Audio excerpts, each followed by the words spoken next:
Jordan is back, and the Knicks have no one to thank but themselves and the close scrutiny of the media. Headlines like these make this more than a game. It's personal. The Knicks squandered a 2-game lead, so now the series is knotted at 2-all. Their major edge is the home court, but that may be enough. They've won 27 in a row at the Garden. Will tonight be 28? Remember, Michael's back.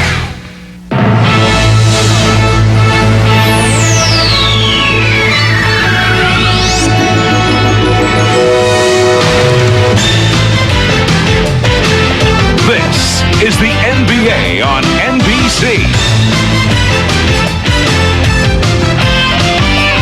The 1993 NBA playoffs. Tonight, Game 5 of the Eastern Conference Finals between the Chicago Bulls and the New York Knicks. Yes, the Knicks and the Bulls are the headline attraction on Broadway. Better than 19,000 turning out another capacity crowd at Madison Square Garden for Game 5 of the Eastern Conference Final between the New York Knicks and the two-time defending NBA champion Chicago Bulls. We welcome you to the NBA on NBC on prime time. Hi, everybody. Marv Albert, along with the czar of the telestrator, Mike Fratello. And Michael Jordan certainly had himself a prime time performance in Game 4 on Monday afternoon in Chicago. He turned it from the 3 for 18 in game number 3. Now, from the Knick point of view, Mike, what does Pat Riley do tonight to defend against Michael Jordan? Mark, 54 points is amazing, but how he got the 54 points may be even more amazing. A look at his shot chart to show the breakdown of where Michael Jordan took his attempts from. 9 shots came from beyond the three-point line, 10 what I would call long-range jumpers, only 3 attempts inside the lane area, and yet he was 18 for 30 from the floor. It gave New York problems in deciding to play him straight up or double team him because he never even put the ball down on the floor most times. He just went up over the top and knocked out jump shots. Tonight what you'll see is the basic New York defense. Extend them, play him straight up, try to challenge every shot, and if he puts it on the floor, then selectively go and double team him. Now, Patrick Ewing was outstanding in games 1 and 2 here in New York. The numbers were decent from the games in Chicago in games 3 and 4, but he was not a factor. What have the Bulls done to quiet Ewing? One word sums it up: frustration. Because Chicago has extended its defense, it's taken time off the 24-second clock, and as New York has tried to get into its half-court offense, it's taken so long to get Ewing the basketball, he becomes frustrated at times. Many times, in fact, stepping out away from the basket, turning himself into a face-up jump shooter. As far as the Chicago staff is concerned, this is great. No offensive rebounds for Ewing, no personal fouls, and they're big people, and I guess we need to give Bill Cartwright a little credit for doing a pretty good job. And as you may be able to tell, this crowd is ready for tonight's action. As always, a star-studded crowd at Madison Square Garden. It is the toughest ticket in town. Back with the starting lineups in a moment.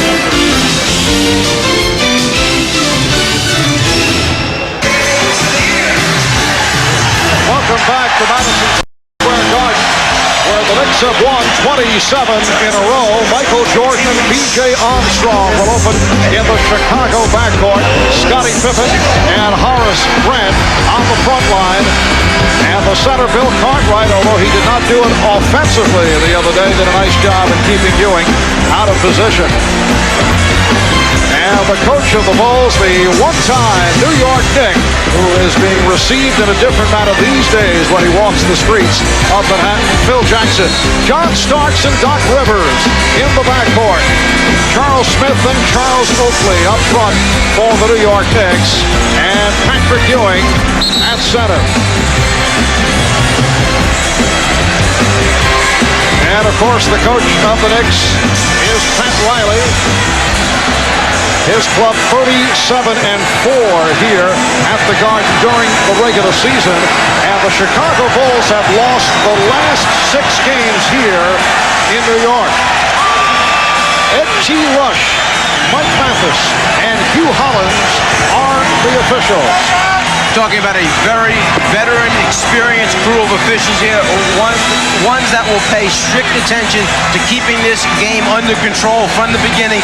Believe me, they understand the mentality of the two teams, how big this game is, and how they're both going to come out to start this game. And certainly both coaches have made their feelings known as they have postured, depending on where the game has been played.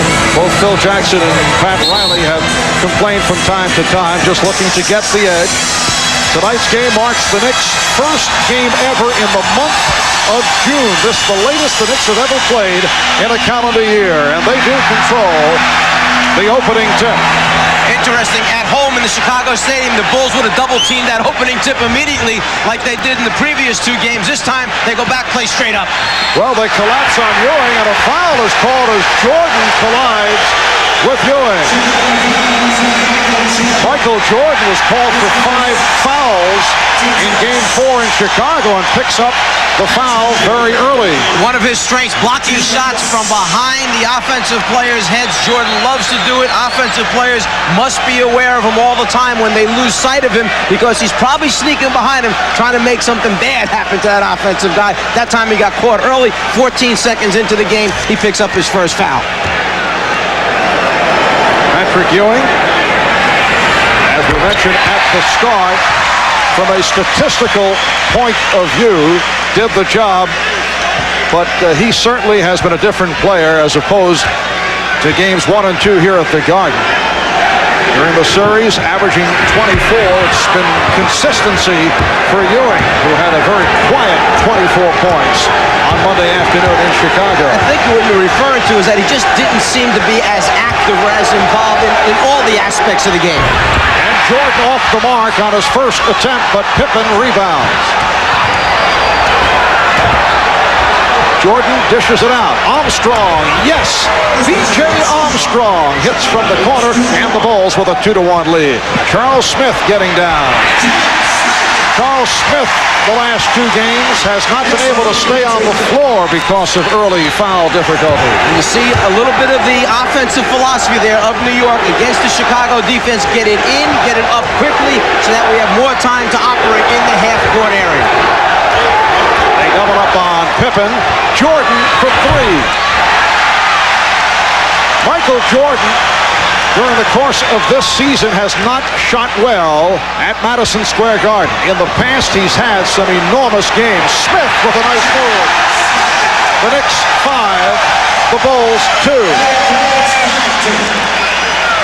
Minute and a half gone by. Starks guarding Jordan once again, although Jordan expects that he will see a bit of Doc Rivers. Here's Cartwright. So Bill Cartwright, the one-time Knick, able to connect. He was 0 for 4 in 32 minutes on Monday in Chicago. Bill Cartwright is a guy who has been out there, hasn't gotten big numbers, but has still done a very good job of keeping his body, fighting Patrick Ewing down the low post area. He's really the only guy that can command any respect at all from Patrick Ewing. The other people, the Purdue's, the Stacey Kings, he just kind of overpowers them. Well, Charles Smith can be an adventure handling the ball, particularly against the press. Very fortunate to get it down. Oakley pulling up, avoiding the travel, and he's given the Knicks a 7-4 lead. Next adjustment you see by New York. They have Starks behind the front line of Chicago's defense, so he's an attack man and can go right at the basket with numbers 3 against 2. Horace Grant telling us earlier that the sprained ankle feeling better and better. He had an excellent game in Game 4 Monday. Oakley goes all the way, and he was pushed. Very unusual to see Oakley on the move with the ball. The foul committed by Grant is first, and Oakley will go to the line. After Chicago had scored, New York was bringing the ball up the floor. Charles Oakley had to take it out of bounds. That was supposed to be Charles Smith's responsibility. He's supposed to pass it in and then drag behind so that he can get a return pass. Oakley had to take it out. He had a few words to Charles Smith as he came up the floor, reminding him, get the ball out of bounds. That's supposed to be your job. Everybody has to get in their right places to attack the pressure defense. And in fact, last game, we saw a little incident between Pat Riley and Anthony Mason, where they weren't in the right spots or attacking it the right way, and that's all Riley was reminding him of, was what he wanted him to do against the press.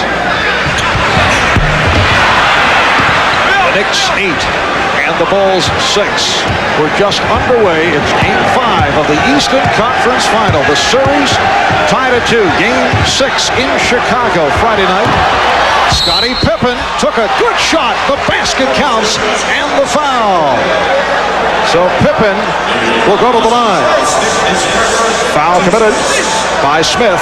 A little adjustment. They make Michael Jordan, the Bulls, the flash man. He catches the pass flashing high, and Pippen winds up running the back door. Not too often that you see Jordan and Pippen on the same side running the flash post backdoor series, but another little adjustment that takes place on the day off between games. Scottie Pippen hit that enormous shot in the final minutes on Monday. Ended up as a three-point play. Again, the Knicks beat the press. Charles Oakley showing another move out of the repertoire. And you can see Charles Smith take it out of bounds, get to his spot. That allowed Ewing and Oakley and Starks to get down the floor, and New York could get into its attack mode. And an official timeout. Looked like Charles Oakley drew blood. Nick trainer Mike Saunders out to take a look. And he will have to be taken out of the basketball game, or New York will have to take a timeout. They are allowed to substitute for him. He must go out because of the new blood rule in the NBA. Cup must be cleaned up and closed up. Oakley with the finish at the end of the fast break, and the little collision right there is where the cut is opened up as he goes into Bill Cartwright. He turns to go up the floor. They meet heads. Similar to the headbutting incident with the Indiana team between Starks and Reggie Miller, but one was on purpose, this was not. Charles Oakley has scored the Knicks' last 5 points. The Knicks lead 10-9, and Mike Mathis with the call against New York. A holding foul. It's on Patrick Ewing. That is his first. I'm sure Pat Riley will have no complaint about that call, providing it's the same way at the other end of the floor when Ewing is posting up and Cartwright has a body all over him. And another call away from the ball. Doc Rivers not pleased. It's a hold on Rivers. That is his first, and the Knicks have picked up team foul number 4.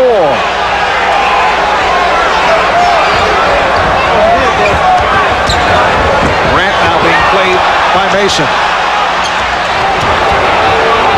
And you can see that Michael Jordan is intent on distributing the ball. A little three-man weave, something they worked on about 4 or 5 days ago in practice, just pulling it out now this evening. Oh, good move by Cartwright, his second field goal. He has only 3 field goals the entire series, but he's hit 2 here in the early going. The Bulls lead by 1. Smith. Strong move by Smith, and the Knicks have hit their first 5 shots. They lead 12-11 with 4 minutes gone by. The alley-oop to perfection.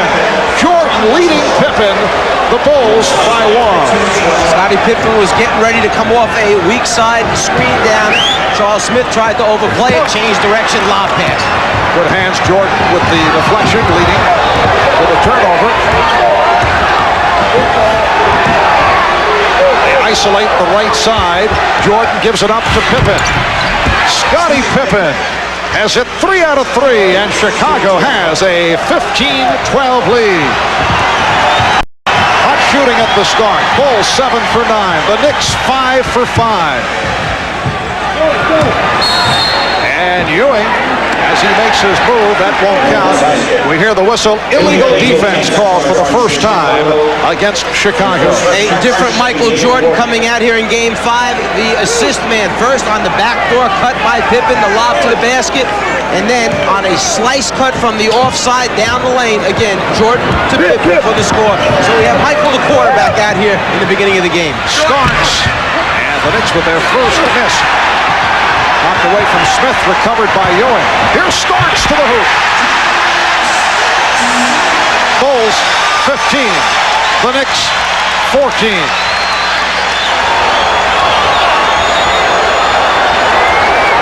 Rivers batted it away. Starks off the steal. 2-on-1. Starks whips by Jordan.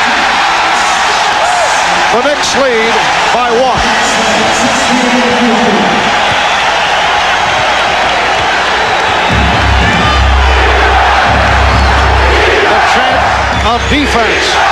Bulls have hit their last 6. Armstrong. Rebound Mason. Starks on the move. For Mason. The Knicks 18. The Bulls 15. And the Knicks are running effectively. I'm just going to say that I don't know the last time I've seen New York get this many transition scores in such a short period of time. 6 unanswered points by the Knicks. Jordan with the crossover. Jordan, yes. Michael Jordan with his first field goal. He's 1 for 3. The Knicks 18 and the Bulls 17. A blazing start for both clubs. Starks for 3. Yes. The Knicks 20. The Bulls 17. You had a feeling that the dunk just might energize John Starks to get him on a roll. It seems to happen so far. Jordan changed his mind. Armstrong passed on the 3. Oh, nice recovery by Pippen. Scottie Pippen is hit 4 out of 4. He has 9 points. The Knicks 20 and the Bulls 19 in a high-scoring first quarter. 5:20 remaining. Ewing passing out off the double team. Anthony Mason breaking for the hoop and taking that pass from Patrick Ewing. You have an unselfish big man. He likes when the team sends cutters down the lane. It makes it easier for him to operate. All he's got to do is give it up a couple times, keeps his teammates happy, and then will open it up for himself. Grant posting. Grant with the turnaround. Yes. The Knicks 22 and the Bulls 21. The Knicks have hit 10 of their last 11. They've hit 5 in a row. Here comes Charles Oakley returning from the dressing room after drawing blood earlier. And Charles was hot when he departed. Pippen with the hesitation dribble. Lost it. Recovered by Grant. And Horace Grant lays it home. So the Bulls with a 23-22 lead. Everybody has had a little piece of the action. The only player not to score that's on the floor right now is Doc Rivers. The other 9 players have all got a score so far. Ewing put it on the floor, and it cost Armstrong with the breakaway. The Bulls 25, the Knicks 22, with 4 minutes remaining in this first quarter, and a timeout taken by the Knicks. Transition scores for New York so important against the Chicago defense. John Starks takes it to the basket, elevates up, and then the finish again with a little emphasis. Madison Square Garden, Hannah Storm courtside with a report on the injury to the Knicks' Charles Oakley. Charles has a 1.5 to 2-inch cut over his left forehead. He was treated by Dr. Norman Scott. It did not require stitches. The cut is being held together with adhesive strips, and Charles has just come back into the ballgame. Now let's go over to Ahmad Rashad. All right, Hannah, if you've ever wondered if there's any strategy in what basket a team decides to take, well, Phil Jackson told me that normally they like to defend the basket in front of the bench in the second half unless they want to jumpstart their offense. And if they want to do that, they'll have the basket in front of their team. The only thing is the Bulls have jump-started their offense, but so have the Knicks. Marv? All right, Ahmad, do you buy that philosophy, Czar? All coaches will do it a little bit differently, but the visiting team has choice of which basket. A lot of times, the visiting coach will let the home team go out on the floor, see which basket they want, then send his team out and tell them to take that basket, so they got to walk down the other end to warm up. I used to like to have the defense in front of me at the end of the game. Sizzling start by both teams. Ewing to the fadeaway, and the rebound is handled by Pippen. The Bulls 25, the Knicks 22, with 3:45 to go in this first quarter. Michael Jordan is now 1 for 4. Mike, in contrast to what we saw in games 3 and 4 in Chicago, Starks diving for it and took a timeout. Good play by John Starks using the 20. The Knicks are not laboring to get shots off. We saw that in games 3 and 4 where they would set up for the shot with about 7 seconds remaining on the 24. And what's interesting now is of the 12 field goals for New York, none of them have come with less than 10 seconds on the 24-second clock when they really struggled to get one off in Chicago. Well, Game 5 of this Eastern Conference Finals is tied at the 2 coming in. It has been a tremendous start by both clubs. Game 1 starts with 25 here at the Garden. Knicks 198 1990. Charles Oakley had the big one in Game 2, 14 points, 16 rebounds, leading to that Knicks win. But things did turn around in Chicago. The trapping press of the Bulls so effective in Game 3. Jordan only 3 for 18, but had 11 assists. And then it was Michael with 54 points on Monday afternoon. Most points ever scored in the playoffs against a Knicks team. 54 points on 18 for 30 from the field. Rivers, who has been quiet the last 2 games. Now the Bulls looked like they were going to run, and, well, a violation called on Michael Jordan. It's so rare to see that. A palm called by the outside official, Hugh Hollins. That's a tough one to call. Coming in transition, Michael tries to change over right to left. The dribble gets up high. He actually lost control of it and turned it over as he tried to cross. The loss of control is what eventually caused the violation. And no argument from Michael Jordan. Knicks with the ball. They're down by 3. 3 minutes to go in this first quarter.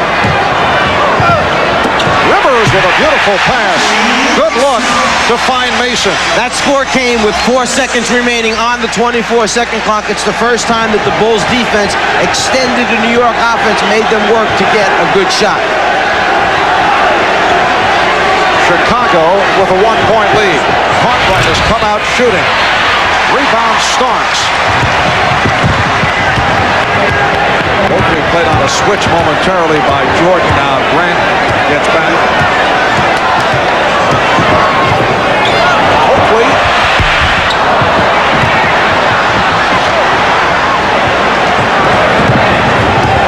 Pippen picked up on a switch by Starks. Oakley guarding Jordan. And the foul is called. It's on Starks. That's his first. Phil Jackson calls for time with 2 minutes, 11 seconds remaining in this first quarter. Incident involving Pat Riley and Anthony Mason that took place Monday afternoon in Chicago. Explosive moments reacting to this play. Explosive moments on the Knicks sideline with Pat Riley apparently upset with Mason. Earlier we asked Pat about it. What happened had nothing to do with Mace personally. It was a very emotional time in the game, and I was trying to clarify a point with some intensity because I had tried to clarify it for 16 minutes to everybody. And that is to hit ahead and to hit ahead and to hit ahead. If we don't pass ahead on their press, then we're not giving ourselves an opportunity to attack. There just happened to be a man ahead, wide open for a layup. I grabbed his number to show Mace what it was, number 54. It was Charles Smith, so he could see his number, and that was the extent of it. But there was nothing to it. And we've seen what Pat Riley's talking about, hit ahead in the first quarter when New York pitched over the top of the Chicago press, and Oakley wound up finishing off with a dunk. Rather than dribble it up, Riley wanted him to pass it ahead. They got the message, obviously, here in the first quarter. It's been a strong start for Anthony Mason, who just hauled down that rebound. He's hit 3 out of 3 for 6 points. Oakley from Ewing. He blew the layup. Good dish off again by Ewing on the double team. Here's Pippen going all the way. And the Bulls lead 27-24. Well, Phil Jackson felt that Starks had stepped out. 1:35 remaining in this first quarter. The Knicks have missed 5 of the last 6 shots. They opened up hitting 10 of 11, and a foul is called. Ewing took the shot. Foul committed by Cartwright. It is a non-shooting foul. Mason will inbound. Rivers and Starks at the guards. Oakley, Mason, Ewing up front. Here's Ewing. That's his first field goal. The Knicks trail 27-26. Patrick Ewing is doing a very good job of delivering a little subtle blow to Cartwright's body, get him off just as he receives the basketball. Michael Jordan with his second field goal. He's 2 out of 5 for 4. Bulls by 3 with just under 1 minute to go in this opening quarter. Good position by Oakley. Oakley able to retrieve it. for three. Way off. Handled by Oakley, and again missed on a putback, and a foul is called. Charles digging hard, but he's missed several close-in opportunities. Horace Grant picked up his second. Let's go back to a moment ago when the Knicks concentrating on getting the ball down inside to their star, Patrick Ewing. He has to work hard to catch it on the block, but that time Thwarted in rhythm was able to turn baseline. And when he gets that rhythm down and turns that way, he has a beautiful stroke and produces baskets most times. Marco Blackman has just checked in. Oakley now 1 out of 3 from the line. Blackman played only a couple of minutes on Monday. And here comes Trent Tucker along with Scott Williams. B.J. Armstrong and Horace Grant will sit down. We've noticed that Charles Oakley has missed 2 layups inside already. You might be sitting there saying, how can you miss those layups that way? He's not a guy that elevates and gets high up off the ground. He doesn't necessarily play above the rim. He plays with a strong body, keeps people off the glass by boxing them out. And many times, because he doesn't jump as well, he's concerned about shots getting blocked or distorted by bigger people that get up higher. Michael Jordan not able to hit. John Starks with the rebound. And Pat Riley wants to use the clock. There is a 4-second differential between the game clock and the 24. The Knicks have missed 8 of their last 10 shots following the good start. Well, Starks saw the opening. He is fouled. Scott Williams, who just came on, committed the personal. The idea behind the New York defense, play him straight up unless he gets to an area of the floor where you feel you're threatened. That time, in the middle of the floor, Blackman didn't feel threatened, so everybody stayed at home. Jordan winds up missing. To try and wind down at the end of the quarter, Starks came off a high pick and roll, got in the lane. No easy scores in playoff basketball. So when you go up to the rim, big men usually try and send either you or the ball back down. Phil Jackson in the offensive-defensive shuffle. Pulling out Cartwright, Williams. John Paxson comes on for the first time. B.J. Armstrong returns. Greg Anthony checks in for the Knicks, along with Charles Smith. 10 seconds remaining in the quarter. The Bulls have a 1-point lead. Starks gets set to shoot a second free throw. Just under 80% from the line for the season. John Starks off to the good start. He's hit 3 out of 5, 7 points in all. 5 3-point shooters on the floor now for Chicago. So if somebody penetrates and kicks out, you got people with range on the floor. Final seconds of the quarter. Jordan putting the move on Anthony, and he was fouled. With 3 3/10 seconds to go. Jordan fouled by his good friend Greg Anthony. Michael has vowed to deal a kick to Greg sometime down the road. He said off the court. Did not appreciate a couple of incidents. One last year, one during this series. He didn't really mean it. He just doesn't want Greg to sleep well at night. He wants him thinking about it. Maybe keeping one eye open. Number 42, Scott Williams, who plays A.J. Armstrong, and the shuffling continues. Scott Williams is back. Will Perdue comes on for the first time. Most teams have special plays to go full court with 5, 4, 3 seconds remaining. We'll see what New York has. Bulls by 3. Pressure by the Bulls. Blackman is called for steps. Rolando Blackman called for the travel. And the ball comes back to Chicago. New York tried to run a little dummy play that time. They faked as if they wanted the first pass to go to Greg Anthony. Flashed the man back on the opposite side from half court. Used him as the first release pass and then tried to backdoor Anthony down the floor. But as Blackman caught it, he took steps before he put it down. Pippen will throw in. 1 and 8/10 seconds to go. Here's Jordan. What a play to get it to Williams, but he could not hit. Well, Scottie Pippen with a terrific opening quarter. He was only 4 for 14 in Game 4, though he hit that big shot in the final minutes. Remember the 10 for 12 in Game 3? Well, he has started out 5 for 5 from the field, leading the way with 11. The Bulls by 3 after 1. couple of years as a member of the New York Knicks, Phil Jackson was a very popular player here in New York. In fact, he was a member of the '73 Knicks championship squad, but recent years as coach of the Bulls, he has been treated differently. And I talked about that with Phil earlier, and I asked, what's the worst that you have been called here at Madison Square Garden? I guess the whiner, don't be a crybaby, quit complaining to the referees, sit down, shut up, those kind of things, comments when you get up and, get supportive of the team or come to the team's defense. Those are the things that, and the derogative things that can follow behind that. And I was at home with your wife. I mean, here, I think. Thank you. Little attempt at mirth, Czar. Very nice of Phil to clean it up for us as to what the worst things were that he heard. No, there are a few more things that he's heard. He just didn't use them.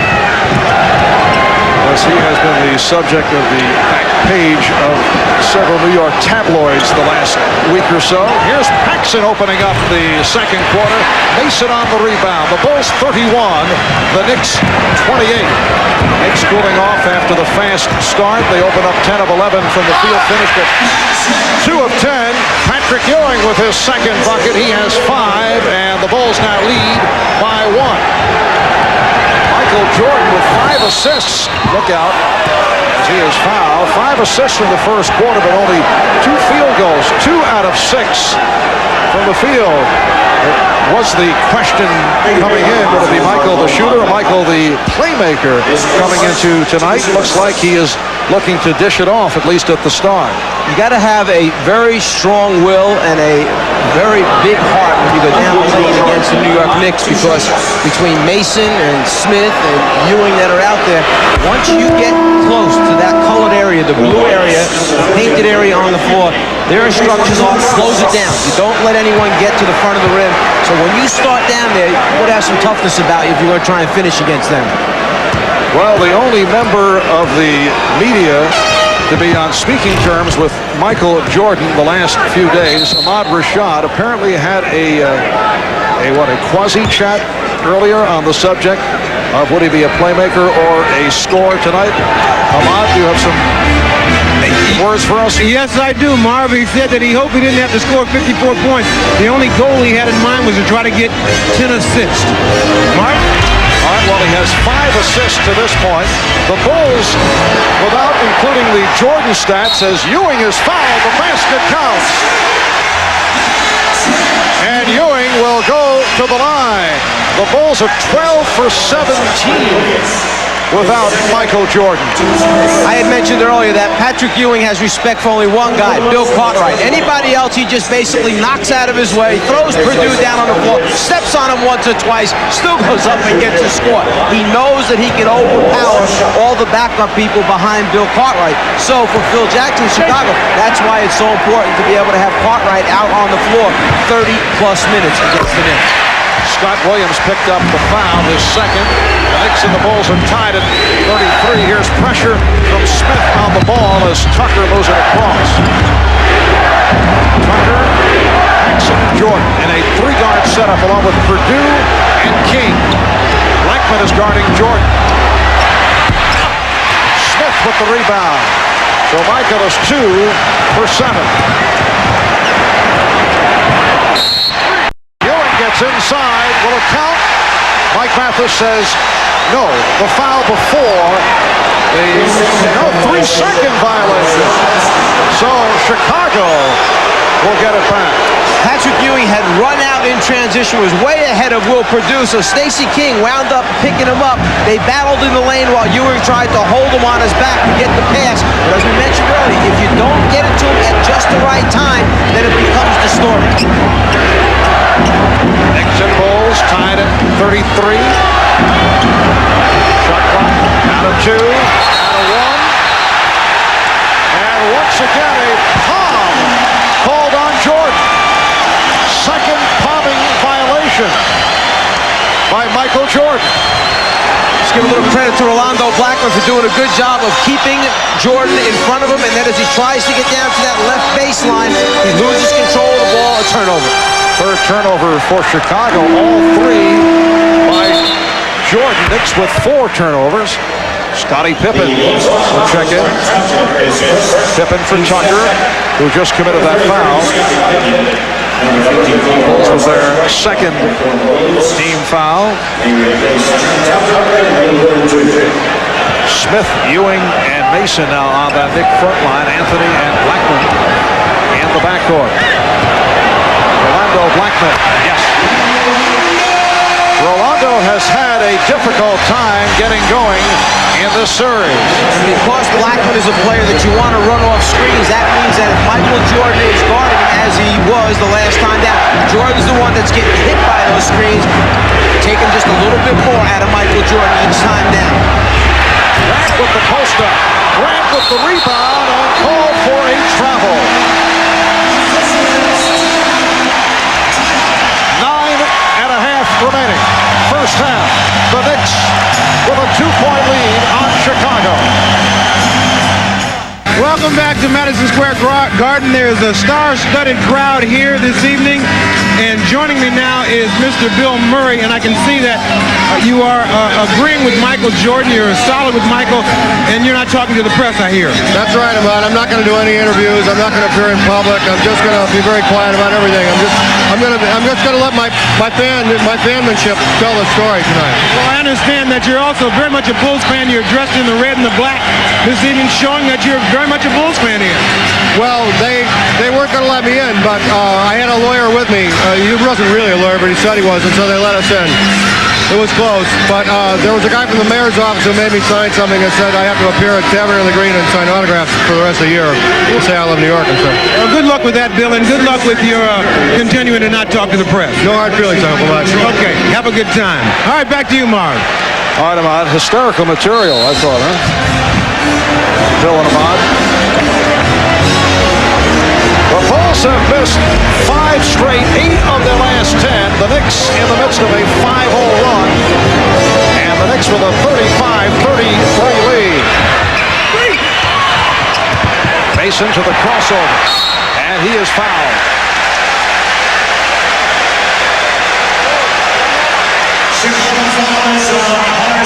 Mason having the ability with his size and strength to put the ball on the floor has been one of the keys for New York to, 1, beat the press by Chicago, 2, that once they get up into the half-court area and the first and second option are taken away, at least he can break your defense down by putting it on the floor.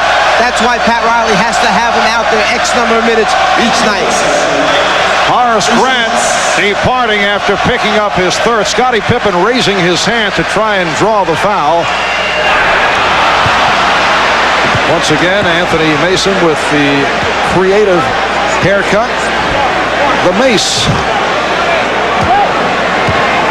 Apparently an M carved on his left eyebrow.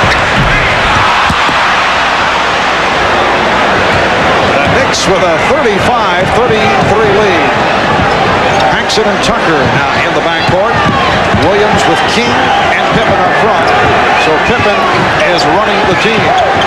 Shot clock at 8. Shot clock at 5. Stacey King. Very difficult shot. It was altered by Patrick Ewing. Excellent half-court defense that time by the New York Knicks. In the end, the floating hook shot by Stacey, challenged by Ewing, no good. And a foul on King, a push.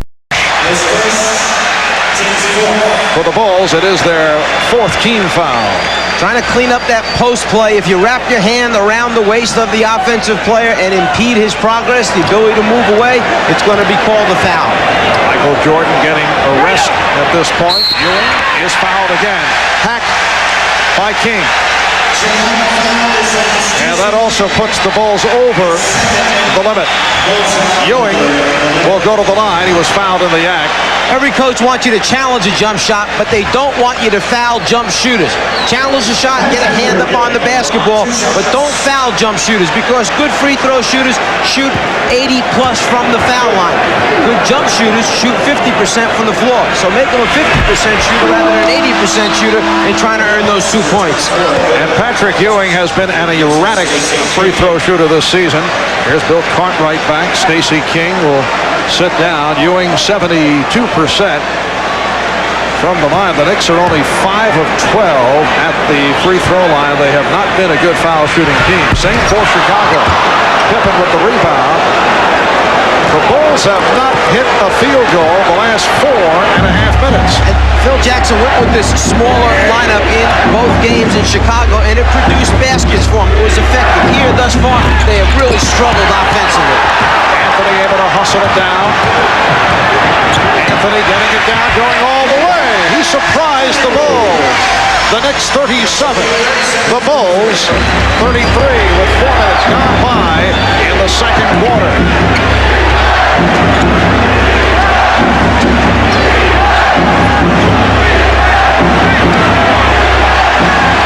Good defense by Blackman. Pippen. Fouled by Smith. Bulls have missed their last 7 shots. 10 of their last 12. Smith committing his second. Pippen will go to the line. Scottie Pippen is at 5 out of 6. 11 points in all.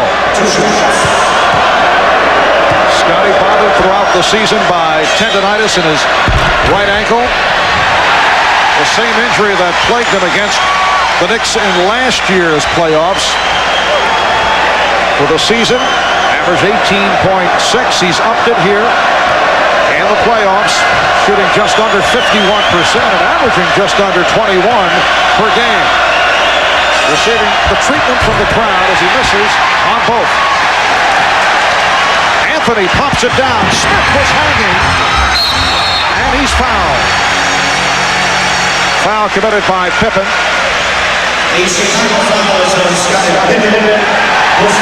That is his first. In the second quarter, the Knicks are 4 of 4 from the field. They opened hot at the start and then had their problems. Chicago 0 for 5 from the field, and Michael Jordan is getting set to make his return. There had been a little bit of a stir caused by one of Pat Riley's statements concerning the number of free throw attempts, basically, that his team was getting a chance to shoot, number of fouls called against New York as versus what's called against Chicago. Coming into this the 5th game after the first 4 in this series, the Bulls had taken 17 more free throws, about 4 more a game. Right now, at this point in the game, New York has been to the free throw line. This will be their 15th attempt. Chicago only 7. The Knicks with 9 consecutive points. They lead by 6. It is their biggest lead of the night. 7:35 remaining. First half. Marv Albert, Mike Fratello, Ahmad Rashad, and Hannah Storm from Madison Square Garden in New York. Jordan off the fake, trying to squeeze his way, and he drew the foul. Every time Michael Jordan gets to the blue, at least 1, sometimes 2 other bodies besides the man that's guarding him are instructed, close it down. Blackman's got him. Now watch. 1, 2, 3 other bodies that time come at Michael Jordan, try and turn him into a passer rather than a scorer. Just called for his second foul. The whistles are going here in the first half as Oakley picks up his first. The Bulls already over the limit. The Knicks with their 4th team foul. It's been a long time between field goals for Chicago. 0 for the last 7. That dates back to the first quarter. They've gone 6 minutes without a field goal. They doubled up on Jordan momentarily. Jordan one-on-one with Blackman. Yes. Michael Jordan is now 3 of 8. He has 10 points. The one thing Blackman did not want him to do, he kept that arm extended. In fact, he even poked Jordan in the face just before he went up for the shot. He was trying to force him to put it down on the floor. With the foot fakes, the ball fakes, he could not get him to do it. Anthony. And an offensive foul is called. They wave it off. Foul on Smith. That is his 3rd. Once again, Charles Smith in foul trouble.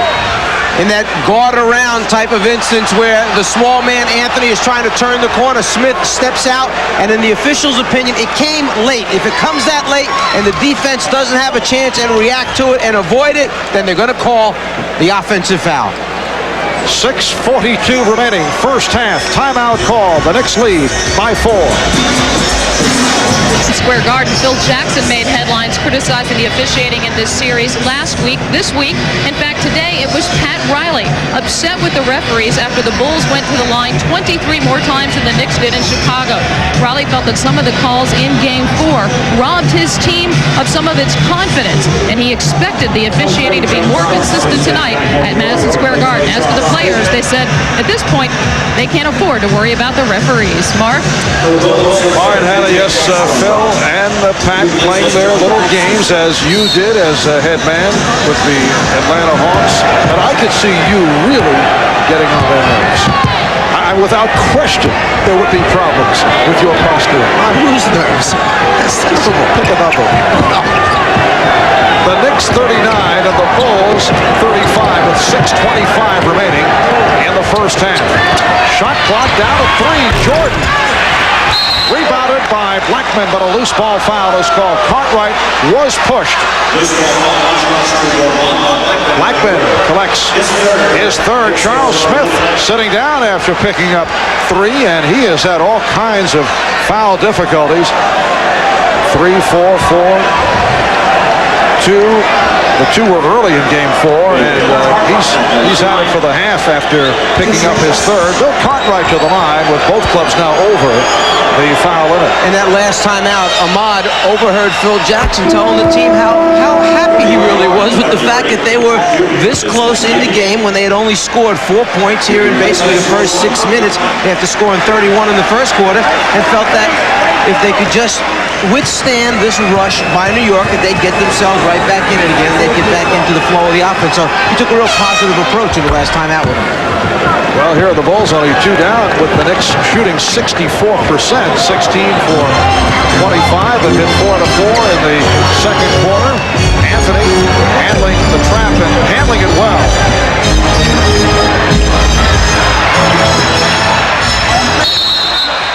Deflected out, says Ed Rush by Chicago. So the Knicks with 10 on the 24.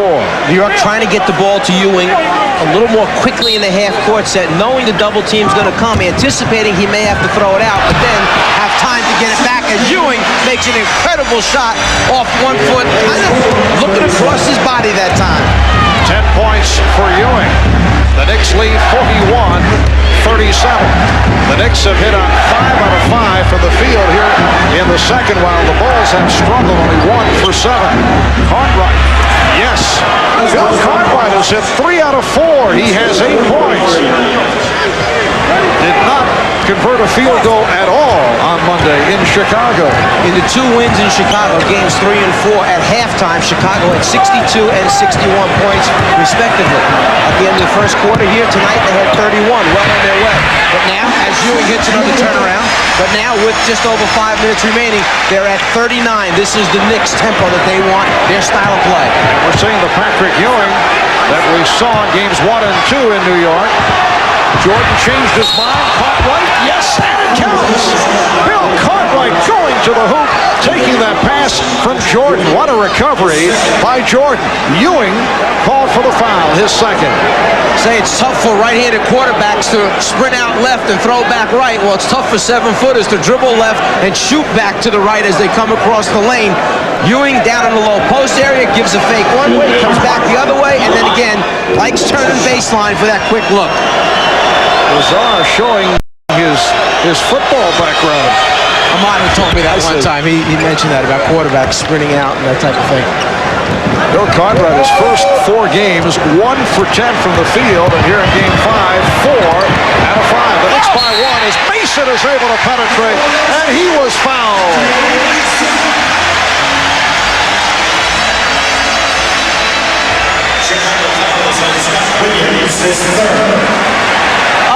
New York's 25 field goals that they had, only one came with under 5 seconds, only 2 under 10 seconds. They're in their attack mode. When you have players that can put it on the floor, break down a defense and penetrate, you're going to cause a lot of problems for the other team's defense, and that's what New York has done here in the first half.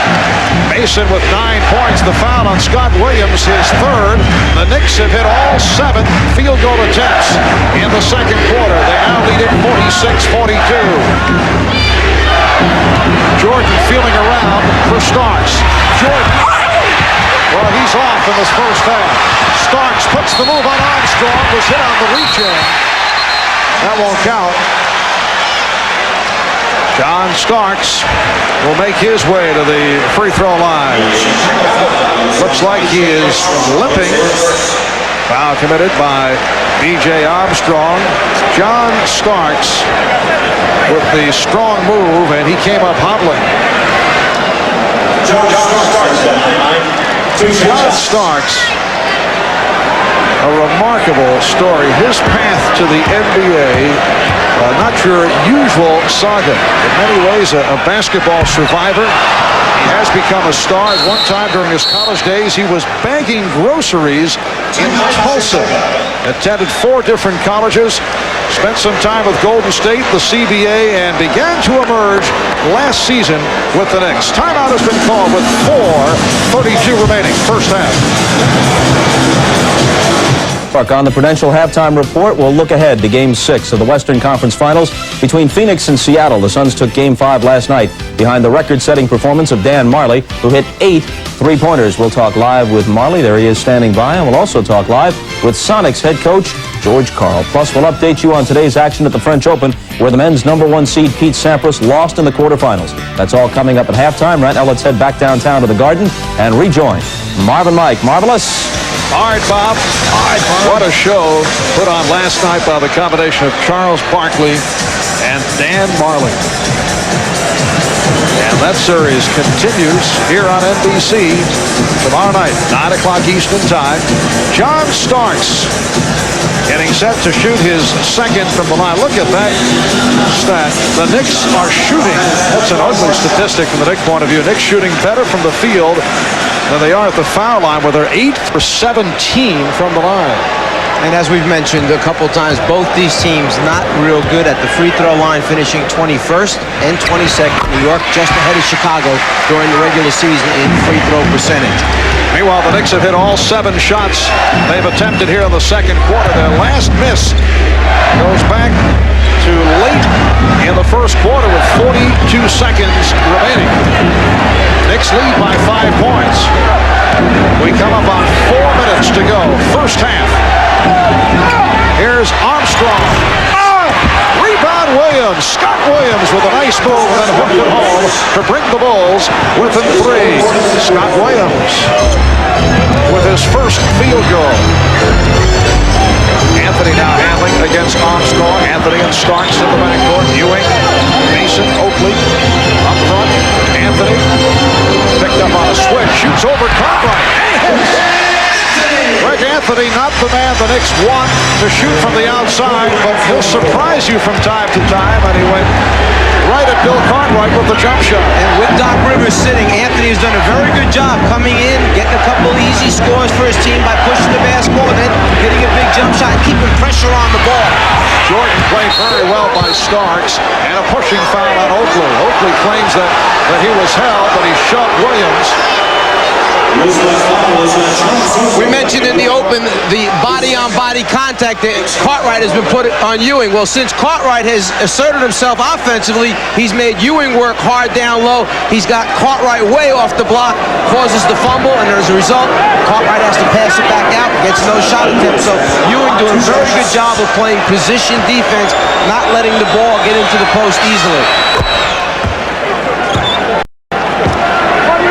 Scott Williams in his third year out of North Carolina. He was asked about the Game 4 explosion by Michael Jordan. Well, he said North Carolina Tar Heels combined for 55 points in game number 4. He was part of that. That was a very interesting point of view. How about Hundley when playing with Elgin Baylor, when Baylor would have these astronomical scoring nights, would use the same joke line. Here's Anthony. Well, Greg Anthony makes it 9 for 9 for the Knicks in the second quarter. They lead 51-45. Michael Jordan is only 3 for 11.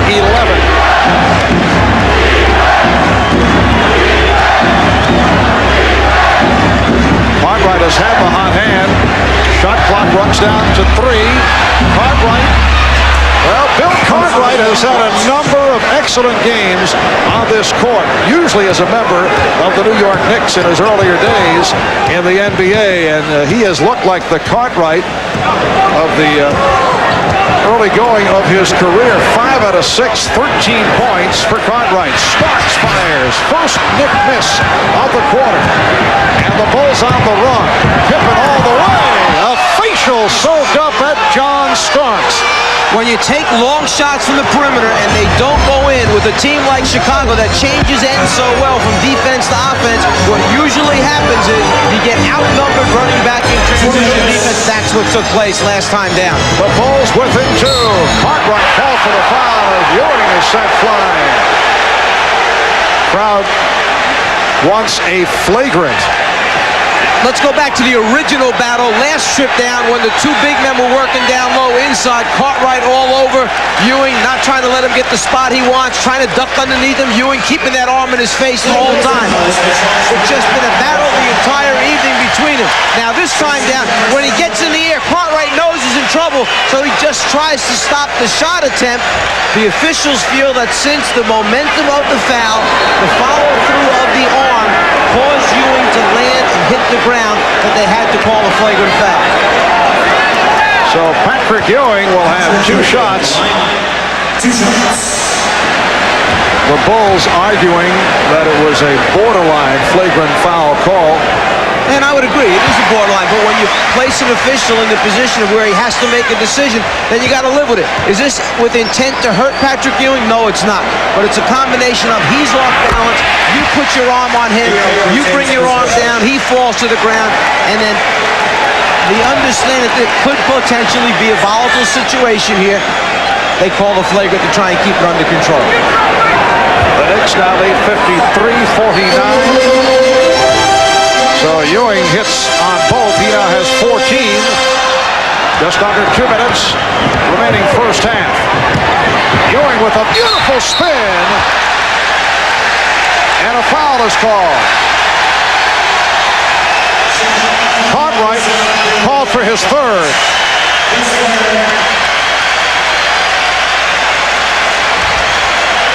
Both the Knicks and the Bulls are over the limit.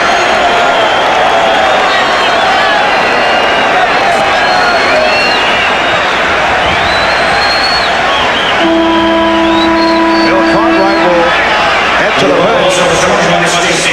Superb half for Cartwright. 5 out of 6 from the field. 13 points. Ewing back to the line. He is 4 of 7 from the line. The Knicks have won 27 straight here at Madison Square Garden. The last time they lost at home was back on the 28th of January. The last team to beat the Knicks at the Garden, the Atlanta Hawks, January 28th. They won 20 straight in the regular season, then 7 out of 7 at home during the playoffs. And the Knicks have won the last 6 over the Bulls here at the Garden. Knicks by 5. Minute 35 remaining in the first half. Good luck.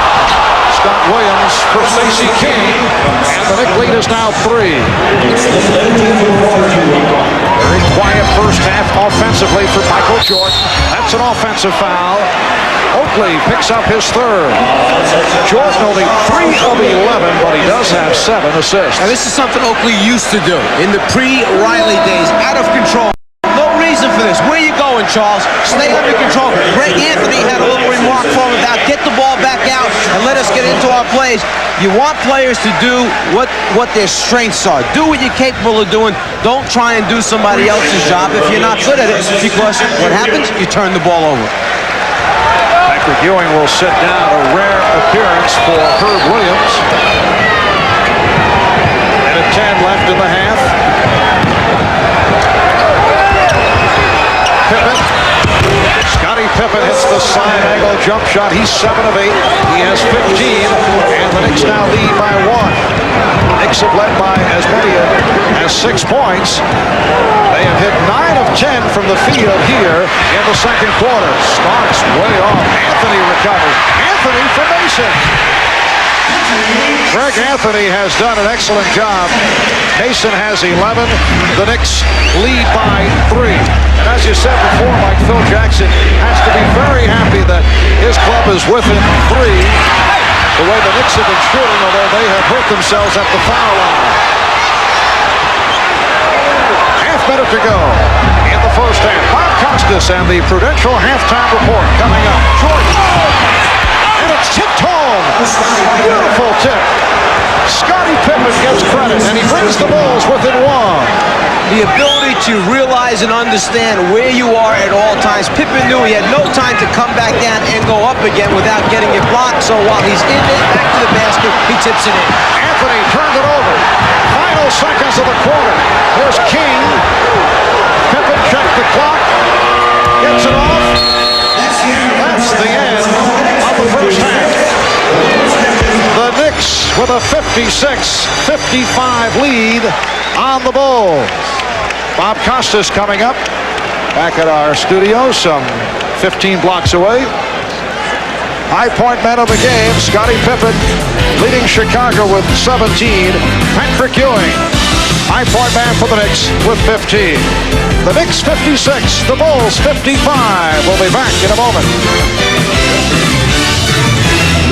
Halftime of Game 5 at Madison Square Garden. The Knicks leading the Bulls 56-55. The first 2 games of the series, both in New York, of course, both won by the Knicks, were each close like this one at the half. In fact, Chicago led by 4 at the half in Game 1, but they were outscored 28-21 in the third quarter.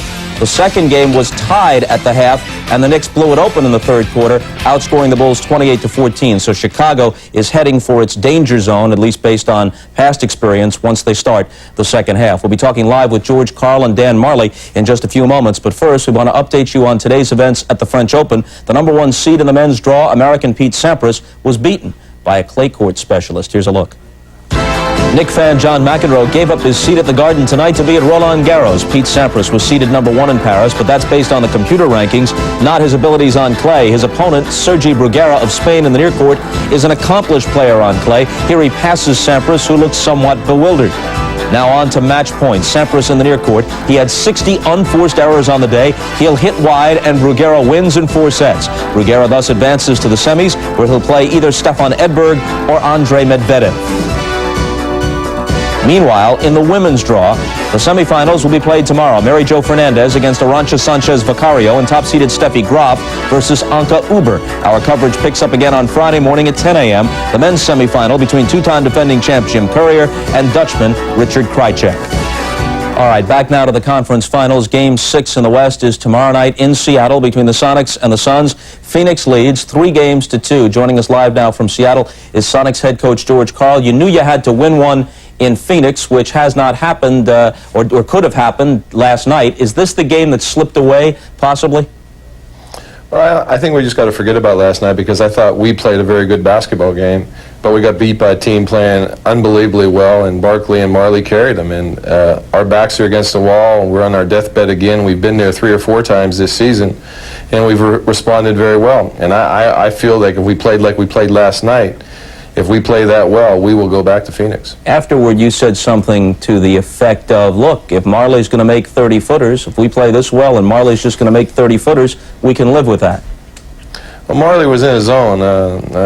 He was in a situation where I don't know even if we would have defended him if the ball wouldn't have gone in. He made one from about 6-7 feet behind the three-point line, and I thought he was goofing on us. I thought he was actually just saying, watch this.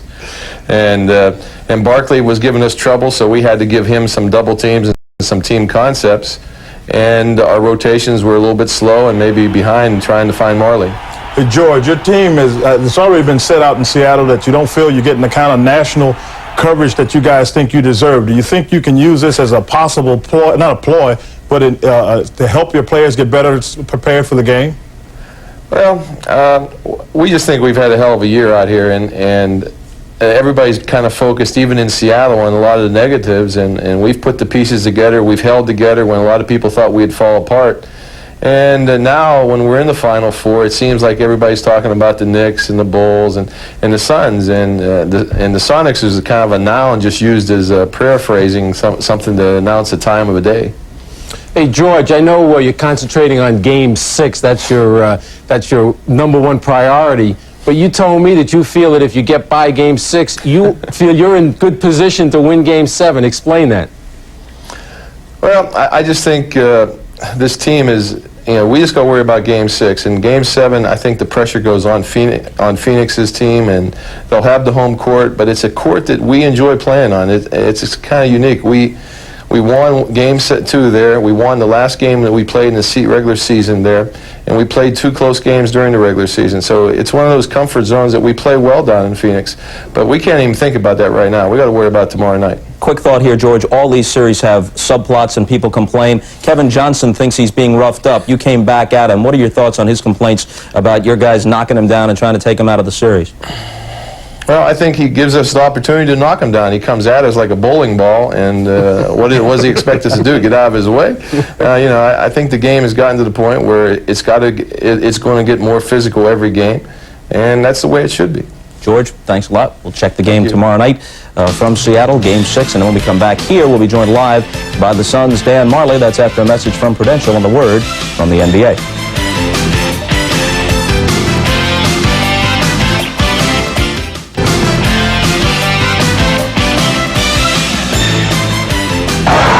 Marley's Restaurant from our helicopter, a live shot. Do they serve food on trays? An excellent question posed last night by Dick Enberg. Were you aware of that comment, Dan? And did your business pick up, in fact, at your restaurant last night? I heard about it later in the bar, but I was real excited about it, that we got some national pub, and the place was packed after the game, and we did serve everything on trays last night. You told your teammates that you had crazy range. You felt it. When did you first sense that you were in a zone last night? Well, I felt pretty good before the game, but then I hit my first three-pointers, and then I hit a kind of a double pump leaner against Eddie Johnson. And when that one went in, I didn't even think that was going to go in. I felt that I was in a kind of zone that I don't get in too often, and that I better get the ball and shoot as many as I can. The last three-pointer, you didn't even really need a three. You were up by 1. There was still time on the shot clock, but you took the three, you were open, and the way you felt last night, might as well, right? Yeah, we were spread out, and Danny Ainge did a good job of penetrating, and my guy kind of turned his back, and I just spotted up, and Danny hit me, and I let it go, and fortunately it went in, and it put us up by 4, and we went on to win the game. Danny, last time I was in Phoenix, you told me that the 2 teams you feared most in the playoffs were Portland and Houston. Has Seattle done anything to change your mind? Oh, I've always feared Seattle. Those other 2 teams. Don't lie now. Don't lie now, Danny. You're right. You're right.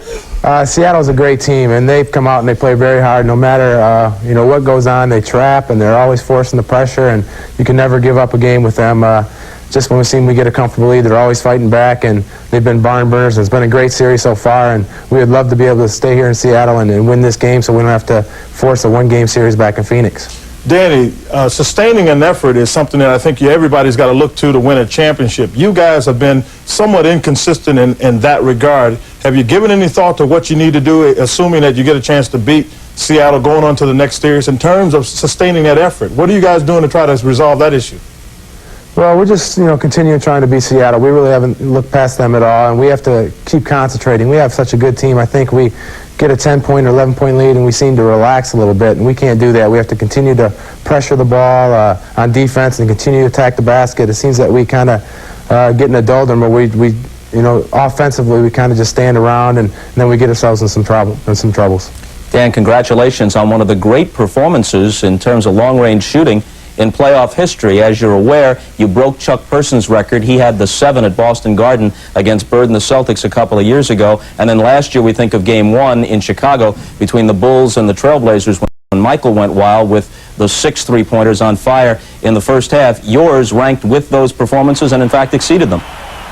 Yeah, it's kind of hard for me to believe, but it's just like one of those things I said where Charles Barkley was getting a lot of double teaming and Kevin Johnson was penetrating and they had to leave somebody, and I found myself open and got kind of a rhythm, and this was an important game, and I was glad I was able to hit those shots to help the team win, and it's one of those nights I'll never forget. When do you start talking trash?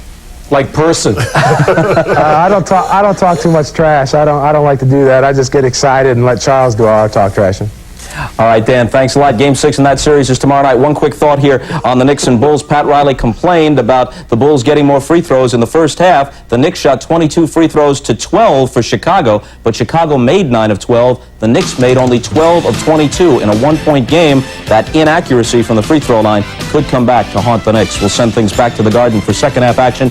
Knicks leading it by 1, as I said. We rejoin Marv Albert and Mike Fratello right after these messages from your local station. This has been the Prudential Halftime Report, brought to you by the Prudential. Peace of mind. It comes with every piece of the rock.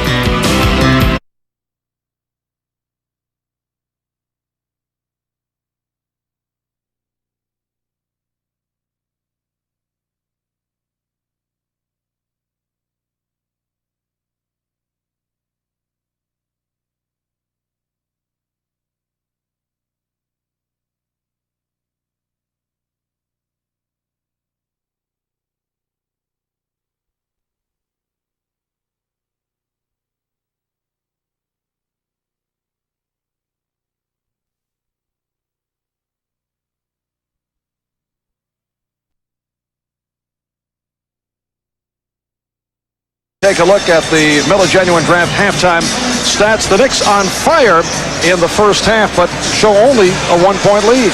New York shooting 67%, getting a lot of easy scores against Chicago's press and moving the ball well in the half court. 9 for 9 from the bench as far as New York is concerned, and Chicago, if you take away Jordan, shooting 63%. And how about the poor free throw shooting, which really hurt the Knicks? 12 for 22 from the foul line, only 55%. Ewing was 5 for 9. We'll be back with the second half in a moment.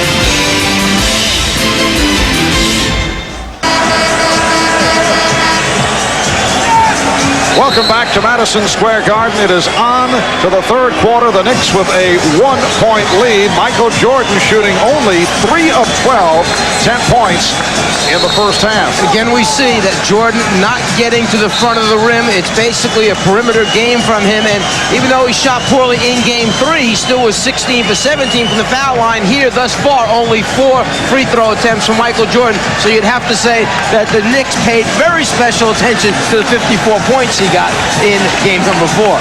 And we should report that Michael did remain in New York State this trip to Gotham.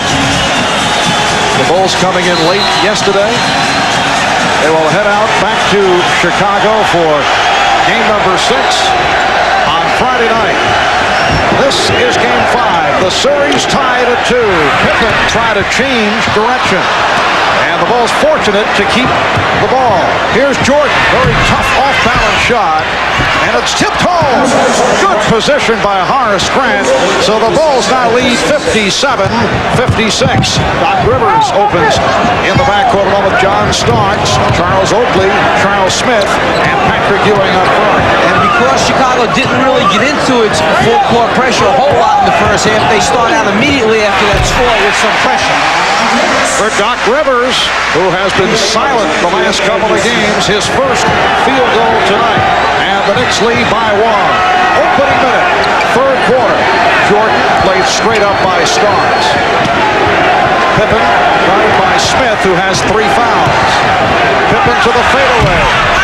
Rebound tipped by Jordan.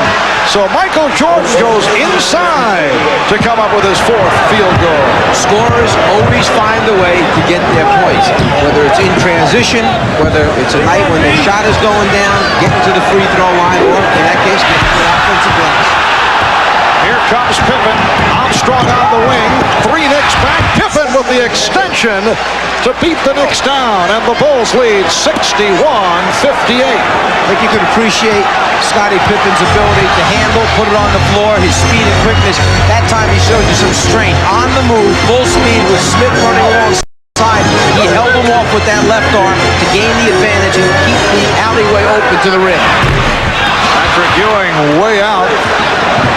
That is not to see from Ewing on a consistent basis. Here is Armstrong, and the Bulls on a run. Now leading 63-58. And the Knicks take a 20-second timeout. Michael Jordan realizes that he's struggling, that Scottie Pippen's got it going this particular night, so he slips after screening and just follows up, little tip in, perhaps something just to get himself going. Hold off Smith with the left arm, keep that path open to the basket, and then the finish with the extension by Scottie Pippen. Well, you get the idea that Michael Jordan has reinvented himself with each game, depending on the situation, depending on how he has been shooting, which was not very good through games 1, 2, or 3. 3 for 18 in game 3, and then in game 4, the 18 for 30 for 60%. But in game 3, although he shot 3 of 18 for 17%, he did pick up 11 assists. He has begun tonight looking to distribute the ball, but that could change depending on the game situation. Jordan now with 12 points and 8 assists, and the Bulls lead by 5. It's their biggest lead of the night. Ewing, rebounded by Grant. But the Bulls turn it over. Let's go to Ahmad. Marv, I was talking to Michael Jordan. He was telling me the other day that this team started to smell blood. They felt like New York were starting to crack under the pressure, and they felt like it was the time for them to really put the hammer down. It was right now. All right, Ahmad, yes, the Bulls with that 5-point lead. Ewing 0 for 3 from the field in this third quarter. The officials confer on that call. It is against Chicago. A pushing foul, says Hugh Hollins, against Phil Cartwright, so that is number 4 on Cartwright. Chicago likes to come along the baseline with that trap rather than from the passer or from the top. Grant gets there in good position. The officials felt that the hands of Cartwright on the back waist are what forced Ewing to stumble, lose his balance, foul is called. Stacey King replacing Bill Cartwright. Rivers try to do it off the dribble, stripped by Armstrong. Rivers on the recovery. You can see the determination in Doc Rivers' face. He played only 11 minutes in the first half. Greg Anthony got 12 minutes. He did a very nice job filling in for him. But Rivers has come out here understanding he's got to step up and play big for New York to win. Pippen from deep. Yes. Scottie Pippen has had a terrific series. 21 points for Pippen. And the Bulls lead 65-60. 3 minutes gone by in the third quarter. Having difficulty now finding shots. Here's Smith getting inside. Rebound Ewing.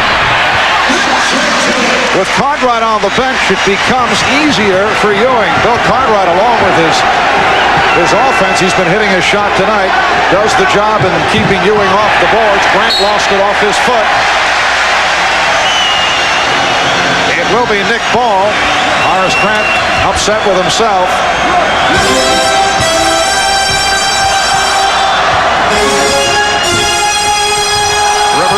Facing the pressure from Armstrong. Starks gets the pick. Starks fires.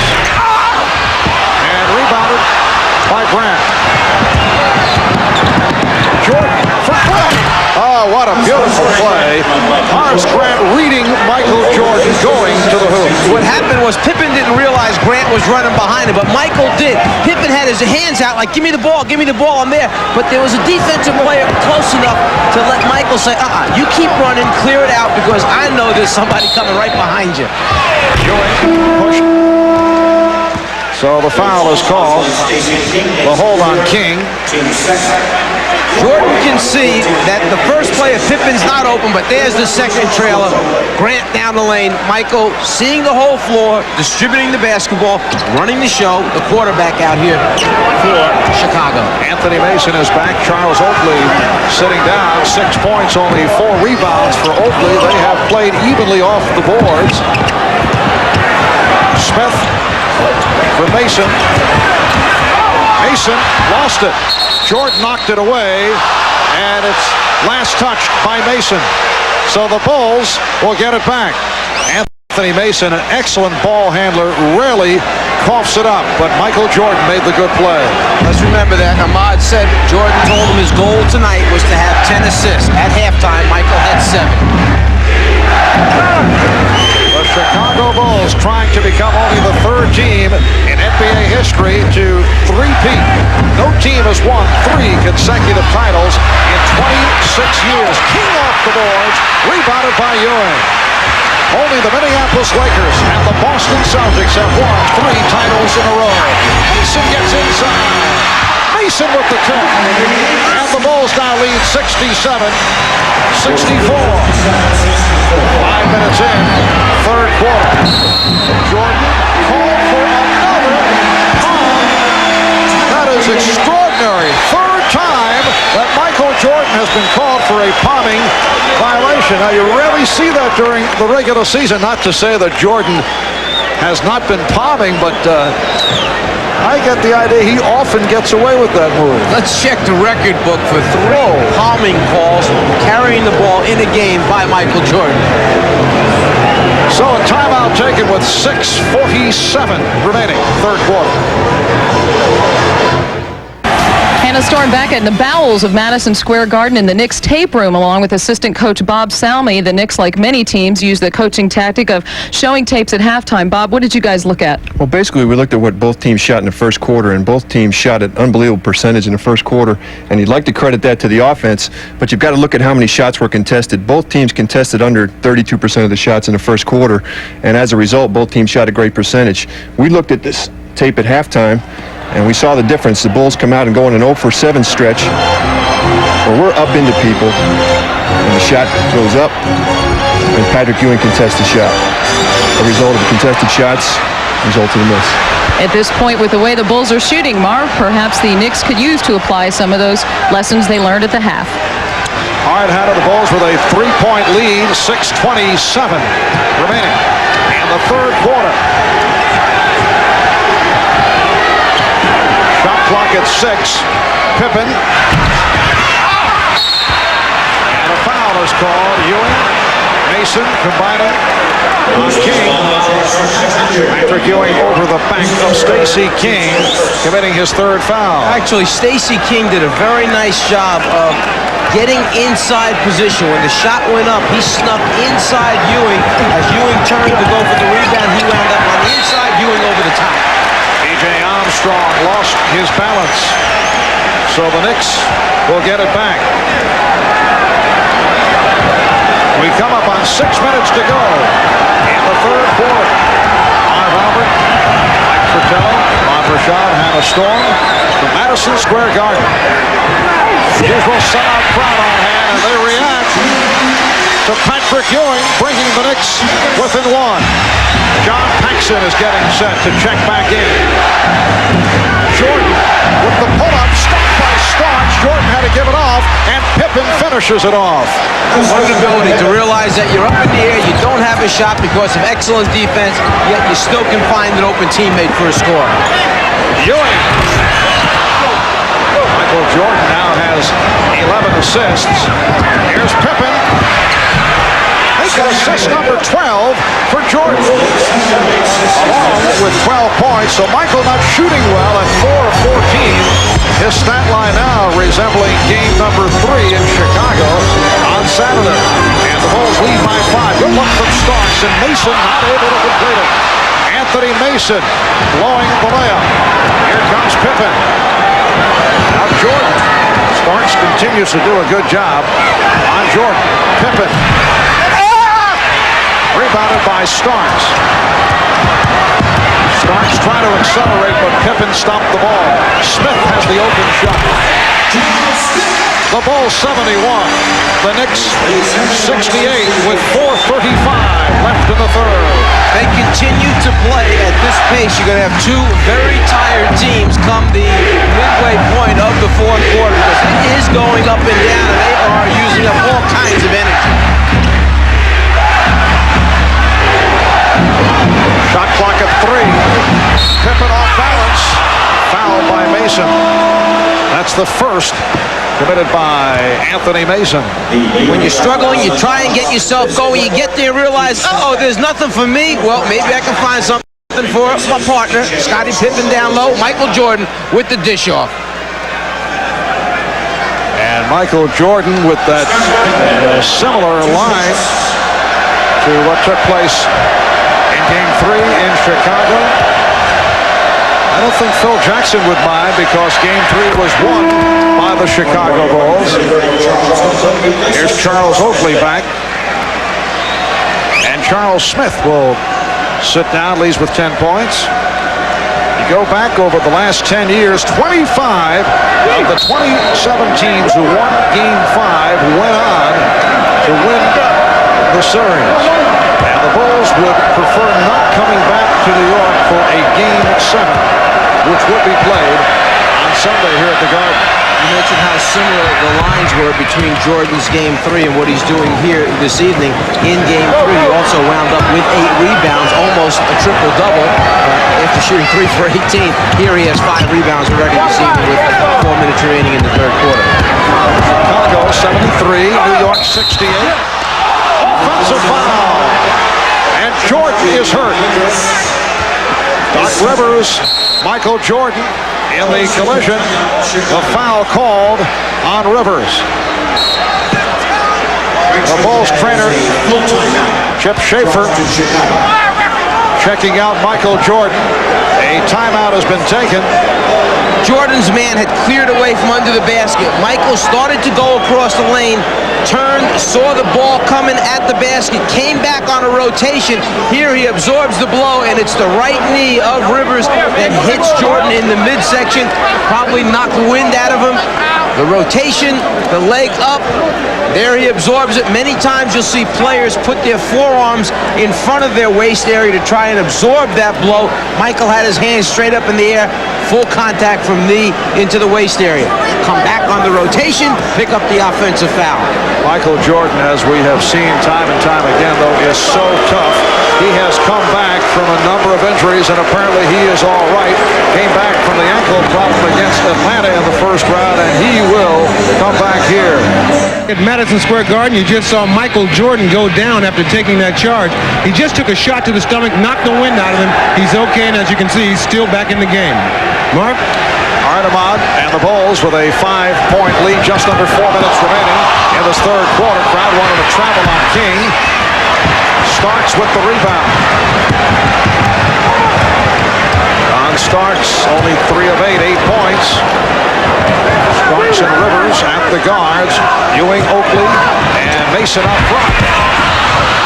Knicks have cooled off considerably here in the third. Oh, Pippen looking to his right, thought he had a teammate, but it was the official, Hugh Hollins, and then Pippen took a pretty good shot from Mason.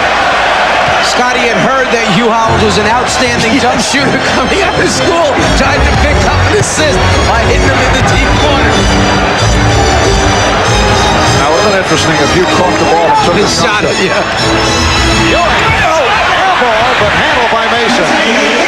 The Knicks are only 6 for 18 from the field here in the third. The Bulls 73, the Knicks 70. Think about what a turnaround that is in the score right there. Potentially, they could have been up 7 points if they convert in transition. Now it's back to 3. Jordan. Well, Michael Jordan, 1 for 1 since getting the wind knocked out of him.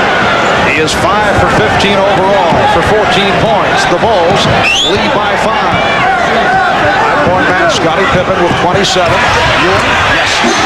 Ewing leads the Knicks with 21 points. The Bulls by 3. It's been close throughout. In Game 5 of the Eastern Conference Final, the series is tied at 2. They'll meet again in Chicago, Game 6. On Friday night, Pippen thought he was fouled. Pippen continues the conversation with the official, Mike Mathis. Mason posting up. Mason to the fadeaway.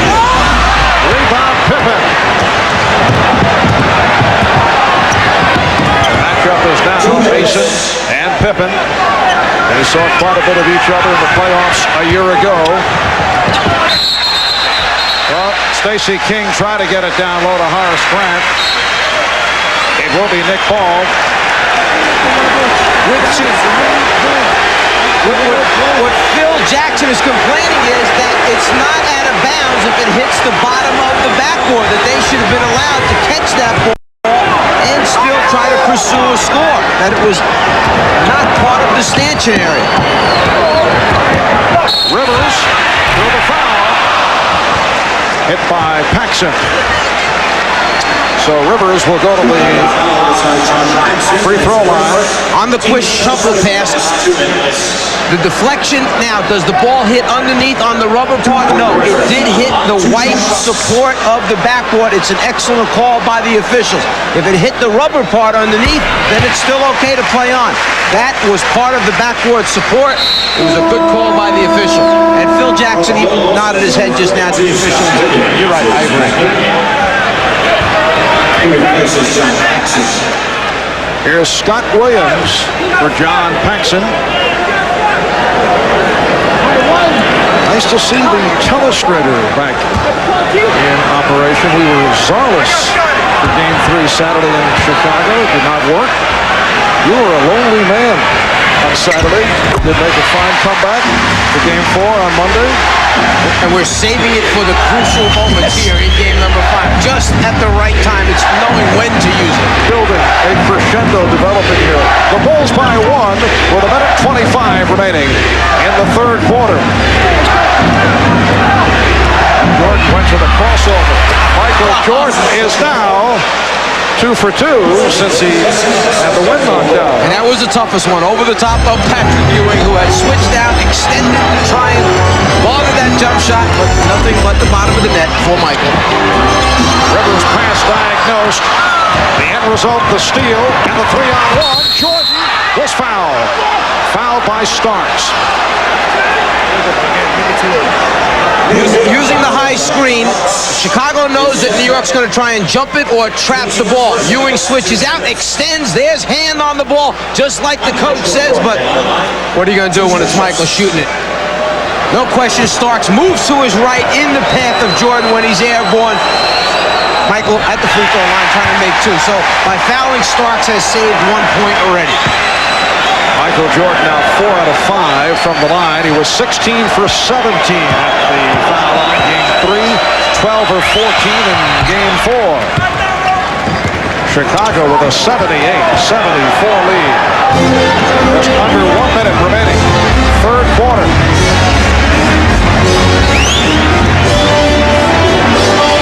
Rivers now played by Pippen. Starks started by Jordan. Gets it inside. Ewing got position. Through the foul. The basket counts. The foul committed by Stacey King. You had Doc Rivers looking very concerned out in front, trying to figure out who they wanted to go to. Nobody stepped up high to set a screen. So what they do is instead, they go to Ewing down low. He's got Stacey King 2 deep in the lane area. The foul comes on the elbow, on the shot attempt. And if you're going to foul, you better foul a little bit harder than that, or Ewing's going to keep putting him in the bottom of the basket. Stacey King having a difficult time, as you would expect, in keeping Ewing off the blocks. 3-point play for Patrick Ewing. He has 24. The Bulls now lead by 1. Rivers went flying, and Pippen not able to hit. Here comes Mason. Mason has Ewing. Ewing went short, and back come the Bulls. Now Jordan will slow it down with 20 seconds to go in the quarter. Just by Michael Jordan going past Patrick Ewing's head as he went in for the shot attempt, and the respect Ewing has for his jumping ability and shot blocking ability. He lost concentration, didn't extend, missed the shot. Jordan with the hesitation. Yes! Michael Jordan has given the Bulls an 80-77 lead. Final seconds of the quarter. Starks for 3 at the buzzer. So after 3, the Bulls 80 and the Knicks 77. And you can tell Michael Jordan feels a little bit better about his jump shot right now. He escapes by using the crossover, gets the defender moving one way, crosses over, gets space, hits the shot. Well, it's been a prime time game. We head to the fourth quarter. The Bulls with a 3-point lead. We'll be back after these messages and a word from your local station.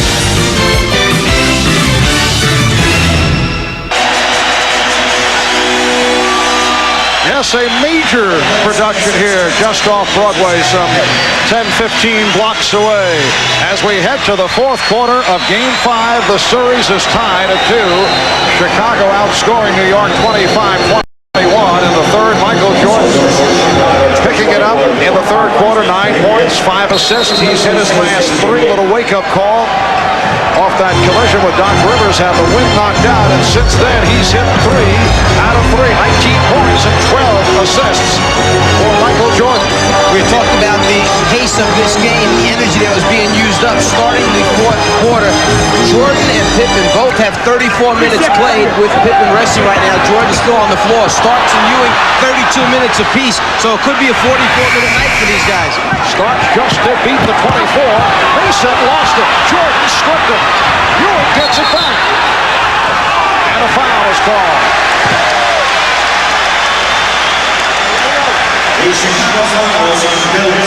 Bill Cartwright picks up his 5th. That is a huge foul call. The NBA leader in steals, Michael Jordan. Great hands down low. The swipe, loses possession of himself as he tries to get it over there to Bill, who gets a piece of, rather a deflection by Cartwright. Ewing stuck his hand in, and then the foul sends Ewing to the ground. And Cartwright is taken out. Rivers working against Paxson. John Starks has missed his last 5 shots. He's 3 for 10. Very tough defense these last couple of sequences by Chicago. Shot clock at 5. Rivers. Jordan skies for the rebound. Perhaps knowing that Jordan's got a lot of minutes, Phil Jackson has Michael playing Anthony Mason at the defensive end of the floor, so he doesn't have to chase Starks and Rivers around screens. Tucker, the one-time New York Knick, pulls out a 3-guard setup. Big men are King and Williams. Here's Stacey King. Rebound, Scott Williams. And he's stripped by Doc Rivers. Foul is called. Chicago Bulls have really turned it up off the boards. They have been severely out-rebounded by the Knicks. Knicks plus 20 in that department, game 1, plus 11, game 2, plus 5 in game 3. Thus far today, the Bulls have out-rebounded the Knicks by 2. A little bit of encouragement there by Johnny Starks to his teammate. Let's get after it. Chicago with a 37-29 edge in the rebounding department. Illegal defense, that is the second infraction, so it is a technical foul.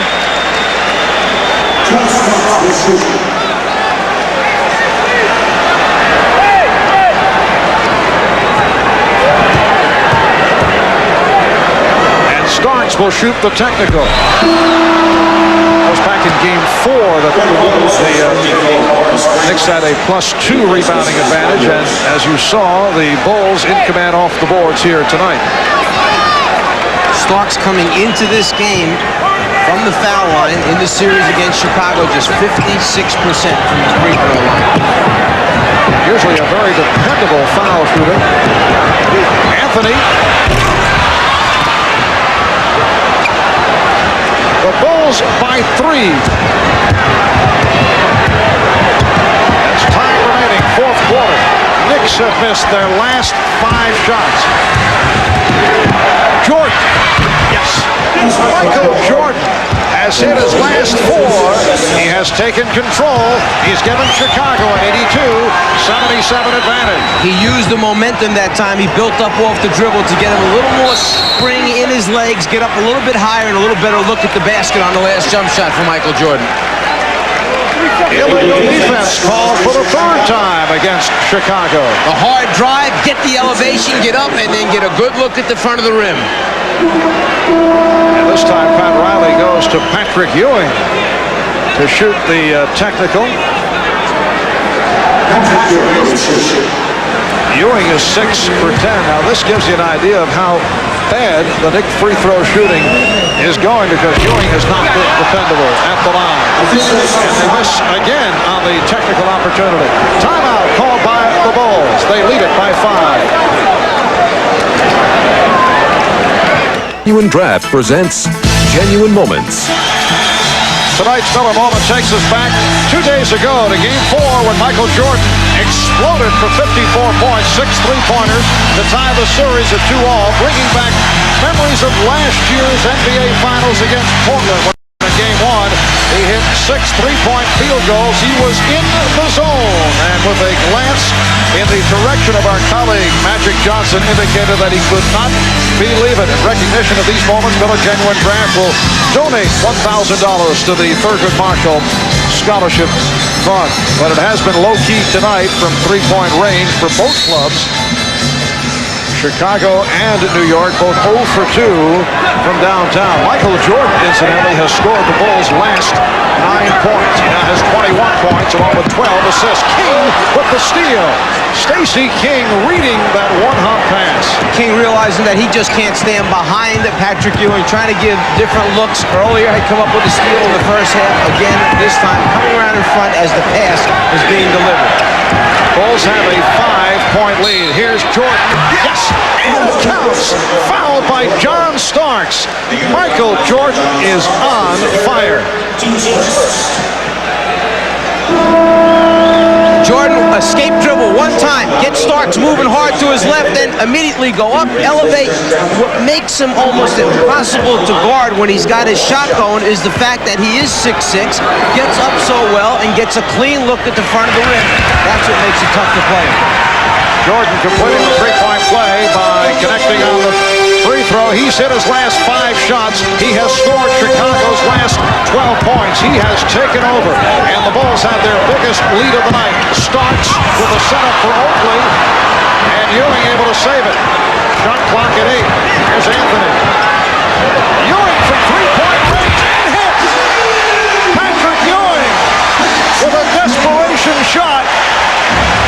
During the regular season, he hit only 1 3-pointer, 1 for 7. Only the third of his career, 3 for 44 from three-point land. Jordan to the fadeaway. Ewing with the rebound. The Bulls with a 5-point lead, 8.5 remaining in the game.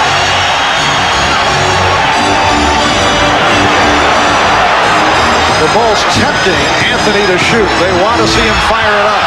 Jordan knocked it away. Jordan with the steal. 3-on-1, and Jordan puts it away as Starks and Ewing collided at midcourt.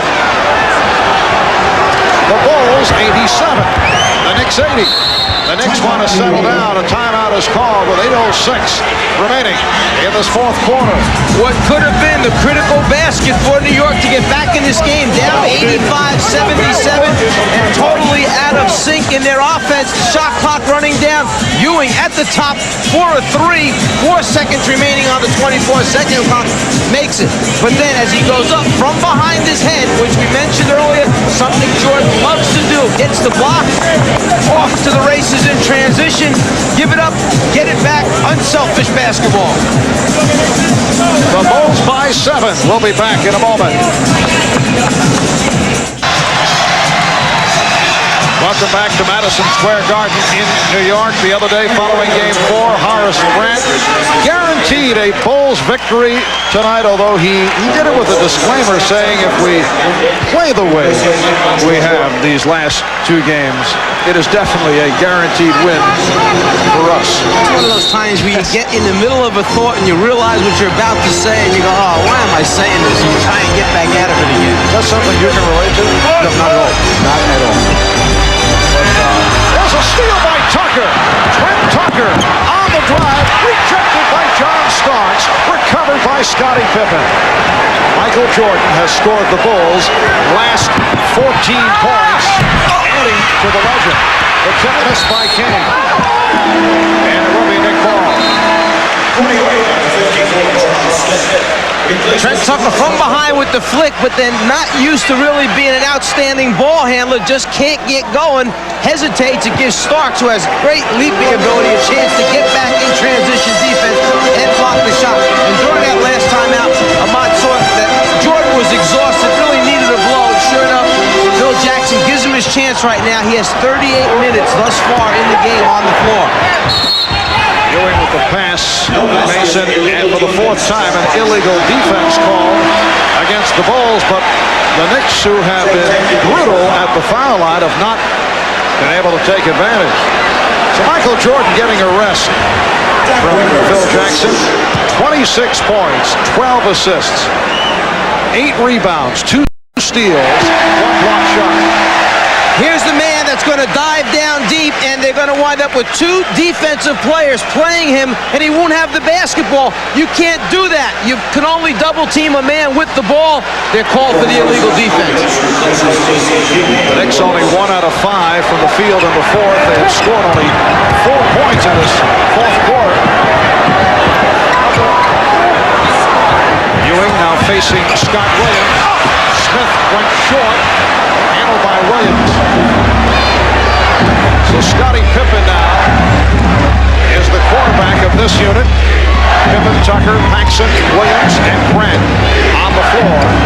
Michael Jordan getting set to return. Tucker for 3.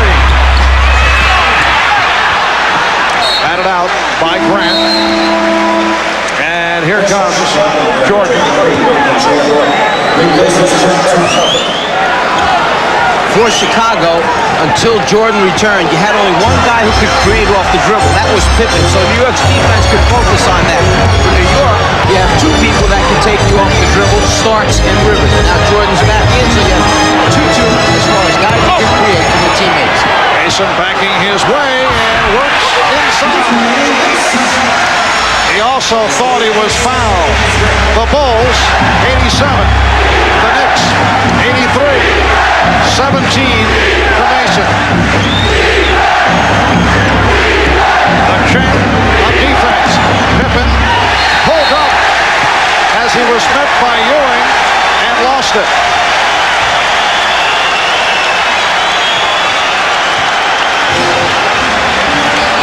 Matt Riley now goes with Rivers and Starks at the guards. Ewing, Smith, Mason up front.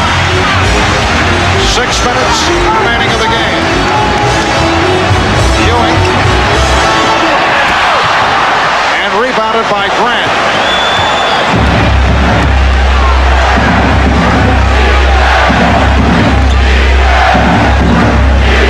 Mason went for the steal. Grant lost it. Grant with the recovery. Picked off. The Bulls get back. Starks regroups. Ewing. Yes.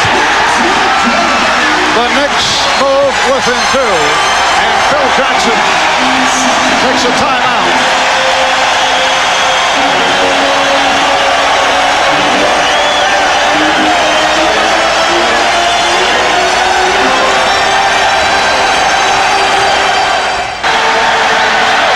This capacity crowd reacting to the Knicks moving within 2. The Chicago Bulls led by as many as 8. Our primetime NBA playoff coverage will continue.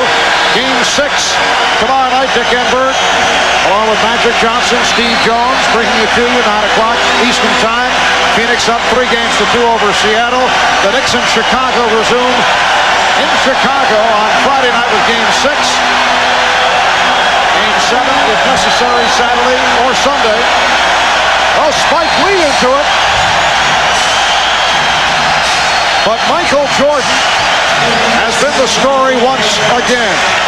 We've gone 10 minutes and 51 seconds since someone other than Jordan scored for the Bulls. He has scored the last 14 Chicago points. He has 26 in all. The Bulls with a 2-point lead. I wouldn't be surprised if Phil Jackson said to Michael Jordan in that timeout, try to get somebody else involved. We need some other people to be able to get baskets for us. Jordan has not had an assist since we mentioned he got his 12th one quite a while ago. The Bulls have missed their last 6 shots. The Knicks with a 5-0 run. Shot clock at 7. Ewing again from deep. Yes! And it counts!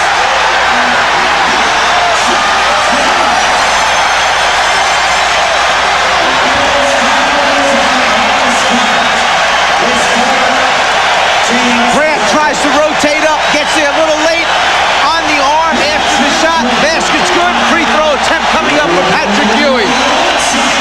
These could be the defining moments in the career of Patrick Ewing, who is seeking his first championship ring. The test, can he come up big, as Michael Jordan has in so many situations in huge ball games. So what you're saying is consistency alone is not enough. You have to rise above that to bring your team to the next level. Absolutely.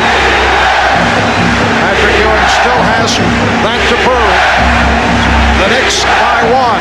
4.5 remaining in the game, and that is a foul on Rivers. Oh, the Knicks are upset.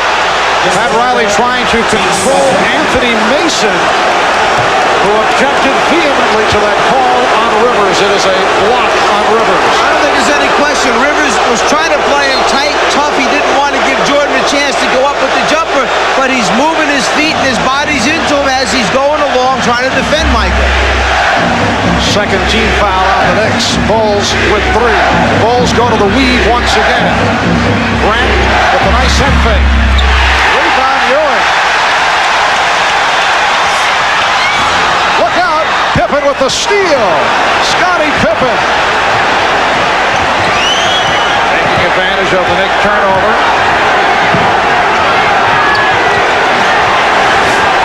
Under 4 minutes remaining in the game. Shot clock at 6. Jordan to the left hand. Forced and through the foul. He had to release. The shot clock was running down. Rivers called for number 4.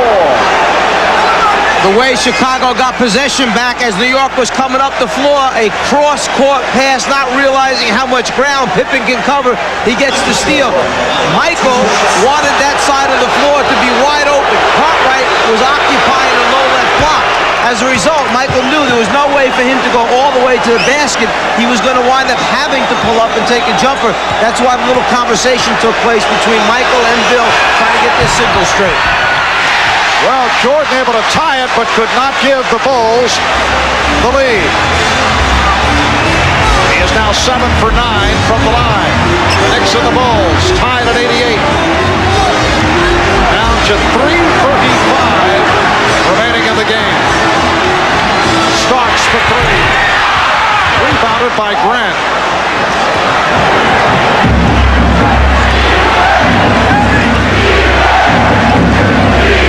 Jordan played again by Starks.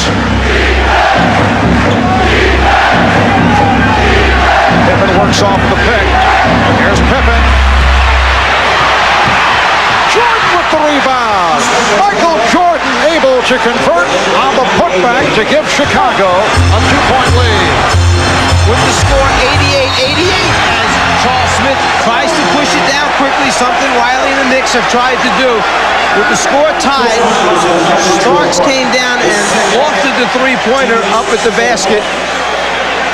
And since Ewing was going well, it's not quite what Coach Pat Riley wanted at that particular time. Long jumper, just to say, come on, John, that's not the shot we want. Missed shot by Chicago, but Jordan sneaks in underneath, puts it back up and in to give Chicago the 2-point lead. Michael Jordan called for the foul, a second, putting Charles Smith at the line. Smith is a 78% free throw shooter.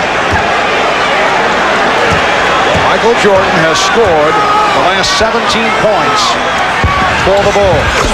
Well, the Knicks are now 18 for 30 at the line. The Bulls by 1 with just under 3 minutes remaining in the fourth. Now Rivers guarding Jordan and is called for a reach-in. That is number 5, committed by Doc Rivers, and both teams now have 4 team fouls. Here's what Michael Jordan wanted. While action is taking place here on an up screen, the whole side of the floor is cleared for Jordan to get in isolation. The stuff outside is just make-believe. Give Michael a chance to go one-on-one. Non-shooting foul. Pippen was held by Smith, and that puts the Knicks over the limit. Smith with his 5th, and Chicago will go to the line. So it has come down to this. In game number 5, the series is tied at 2. Knicks winning the first 2 here in New York. Chicago bouncing back convincingly. 5 apiece on Rivers and Smith. Cartwright is 5. Scottie Pippen is now 3 of 6 from the line. He is only a 66% free throw shooter. Neither club distinguishing itself at the free throw line. 1 of 2 for Pippen, and the Bulls now lead 91-89. So finally, someone else in a Chicago uniform has put a point on the board. They went 14 minutes since someone other than Michael Jordan had scored. And the last goal to score was Pippen. Ewing dishes out to Rivers, tries the 3.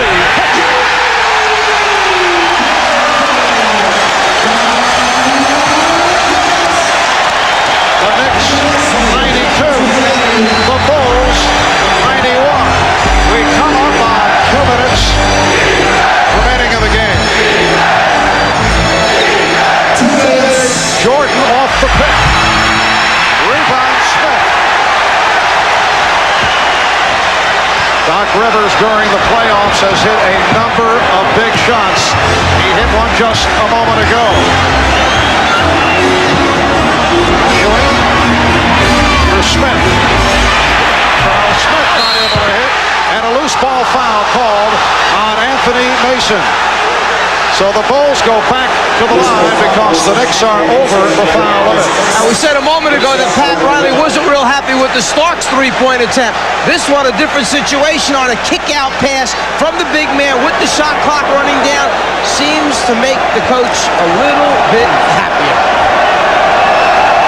Grant, only a 62% free throw shooter. Chicago, 15 of 21 from the line, and Hearst making his first appearance at the free throw line.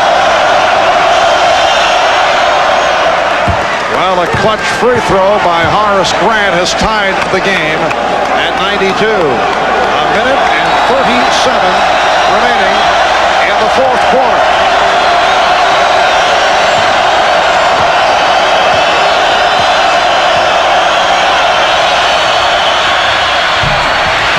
Hits 1 of 2, and a loose ball foul is called.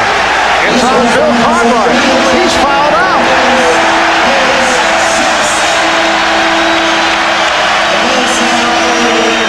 That is a big loss for the Bulls because Cartwright, the most effective out of the Chicago roster in keeping Patrick Ewing off the blocks. Looked like Bill was going to come up with the missed free throw himself. He comes across the lane, gets a hand on it, but then it's his body momentum. He had a big 7-footer like on the move. Stark sneaks underneath him. Body hits body, the foul is called. Bill Jackson taking his time, making a decision on the substitution, and has decided to go with Stacey King. Replaces the Cartwright. Stacey goes about 6'10", 6'11". So he'll be matched with Patrick Ewing, who is 7 for 12 from the line. 32 points for Ewing. Hits some critical shots down the stretch. And hits the free throw to give the Knicks a 1-point lead. A reminder tonight, following your late local news, don't miss the Tonight Show with Jay Leno, late night with David Letterman, and then later with Bob Costas, all tonight, right here on NBC.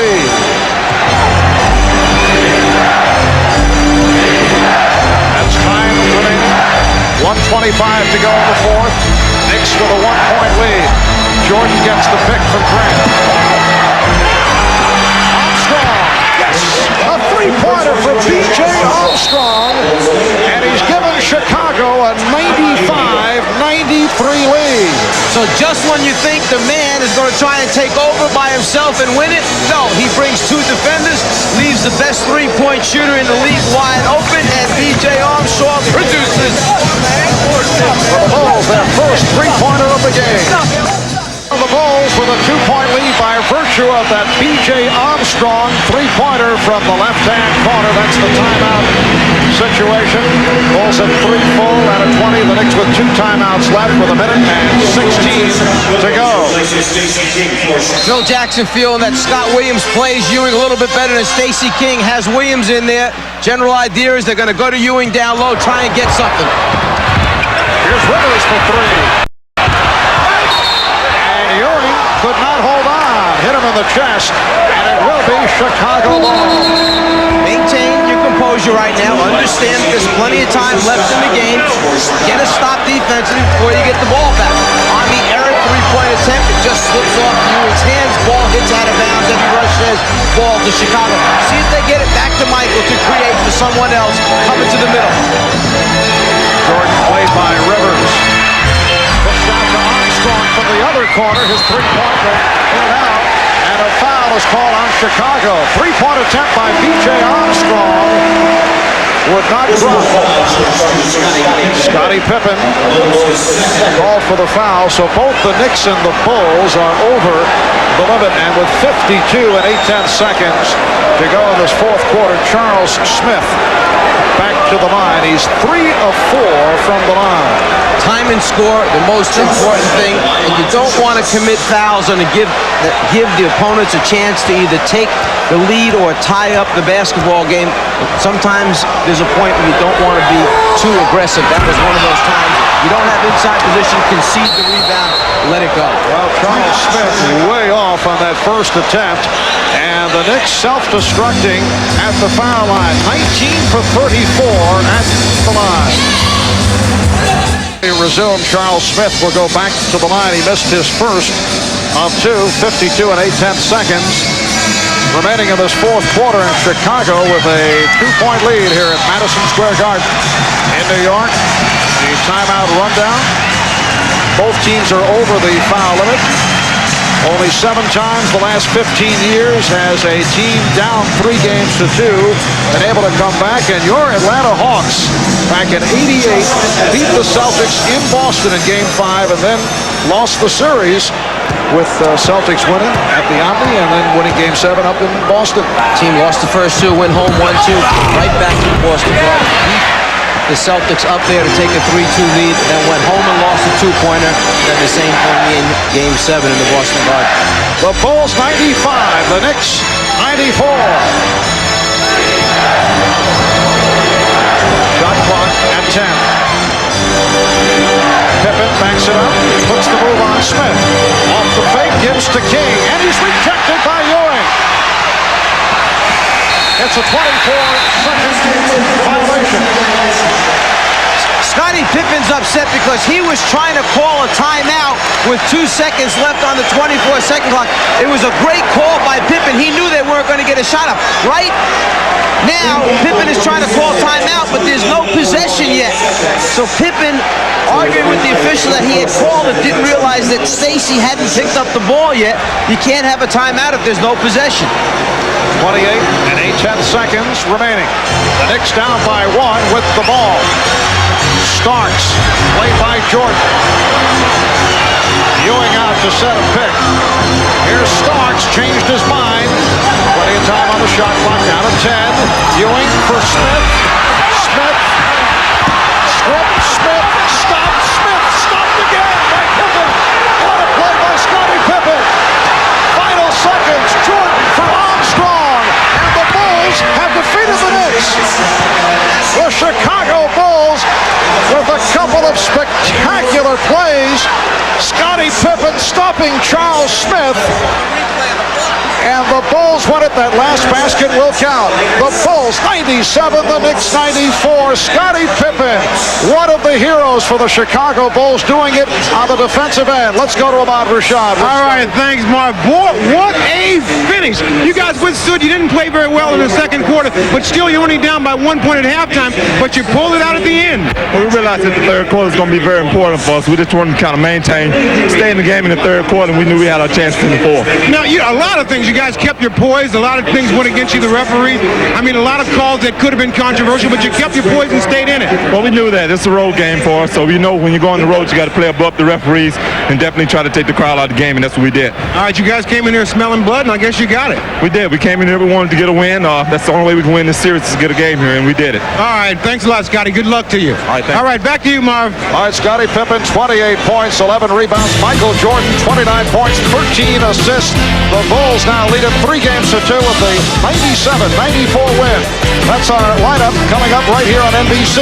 For Mike Fratello, Ahmad Rashad, and Hannah Storm, I'm Marv Albert. Thanks for tuning in.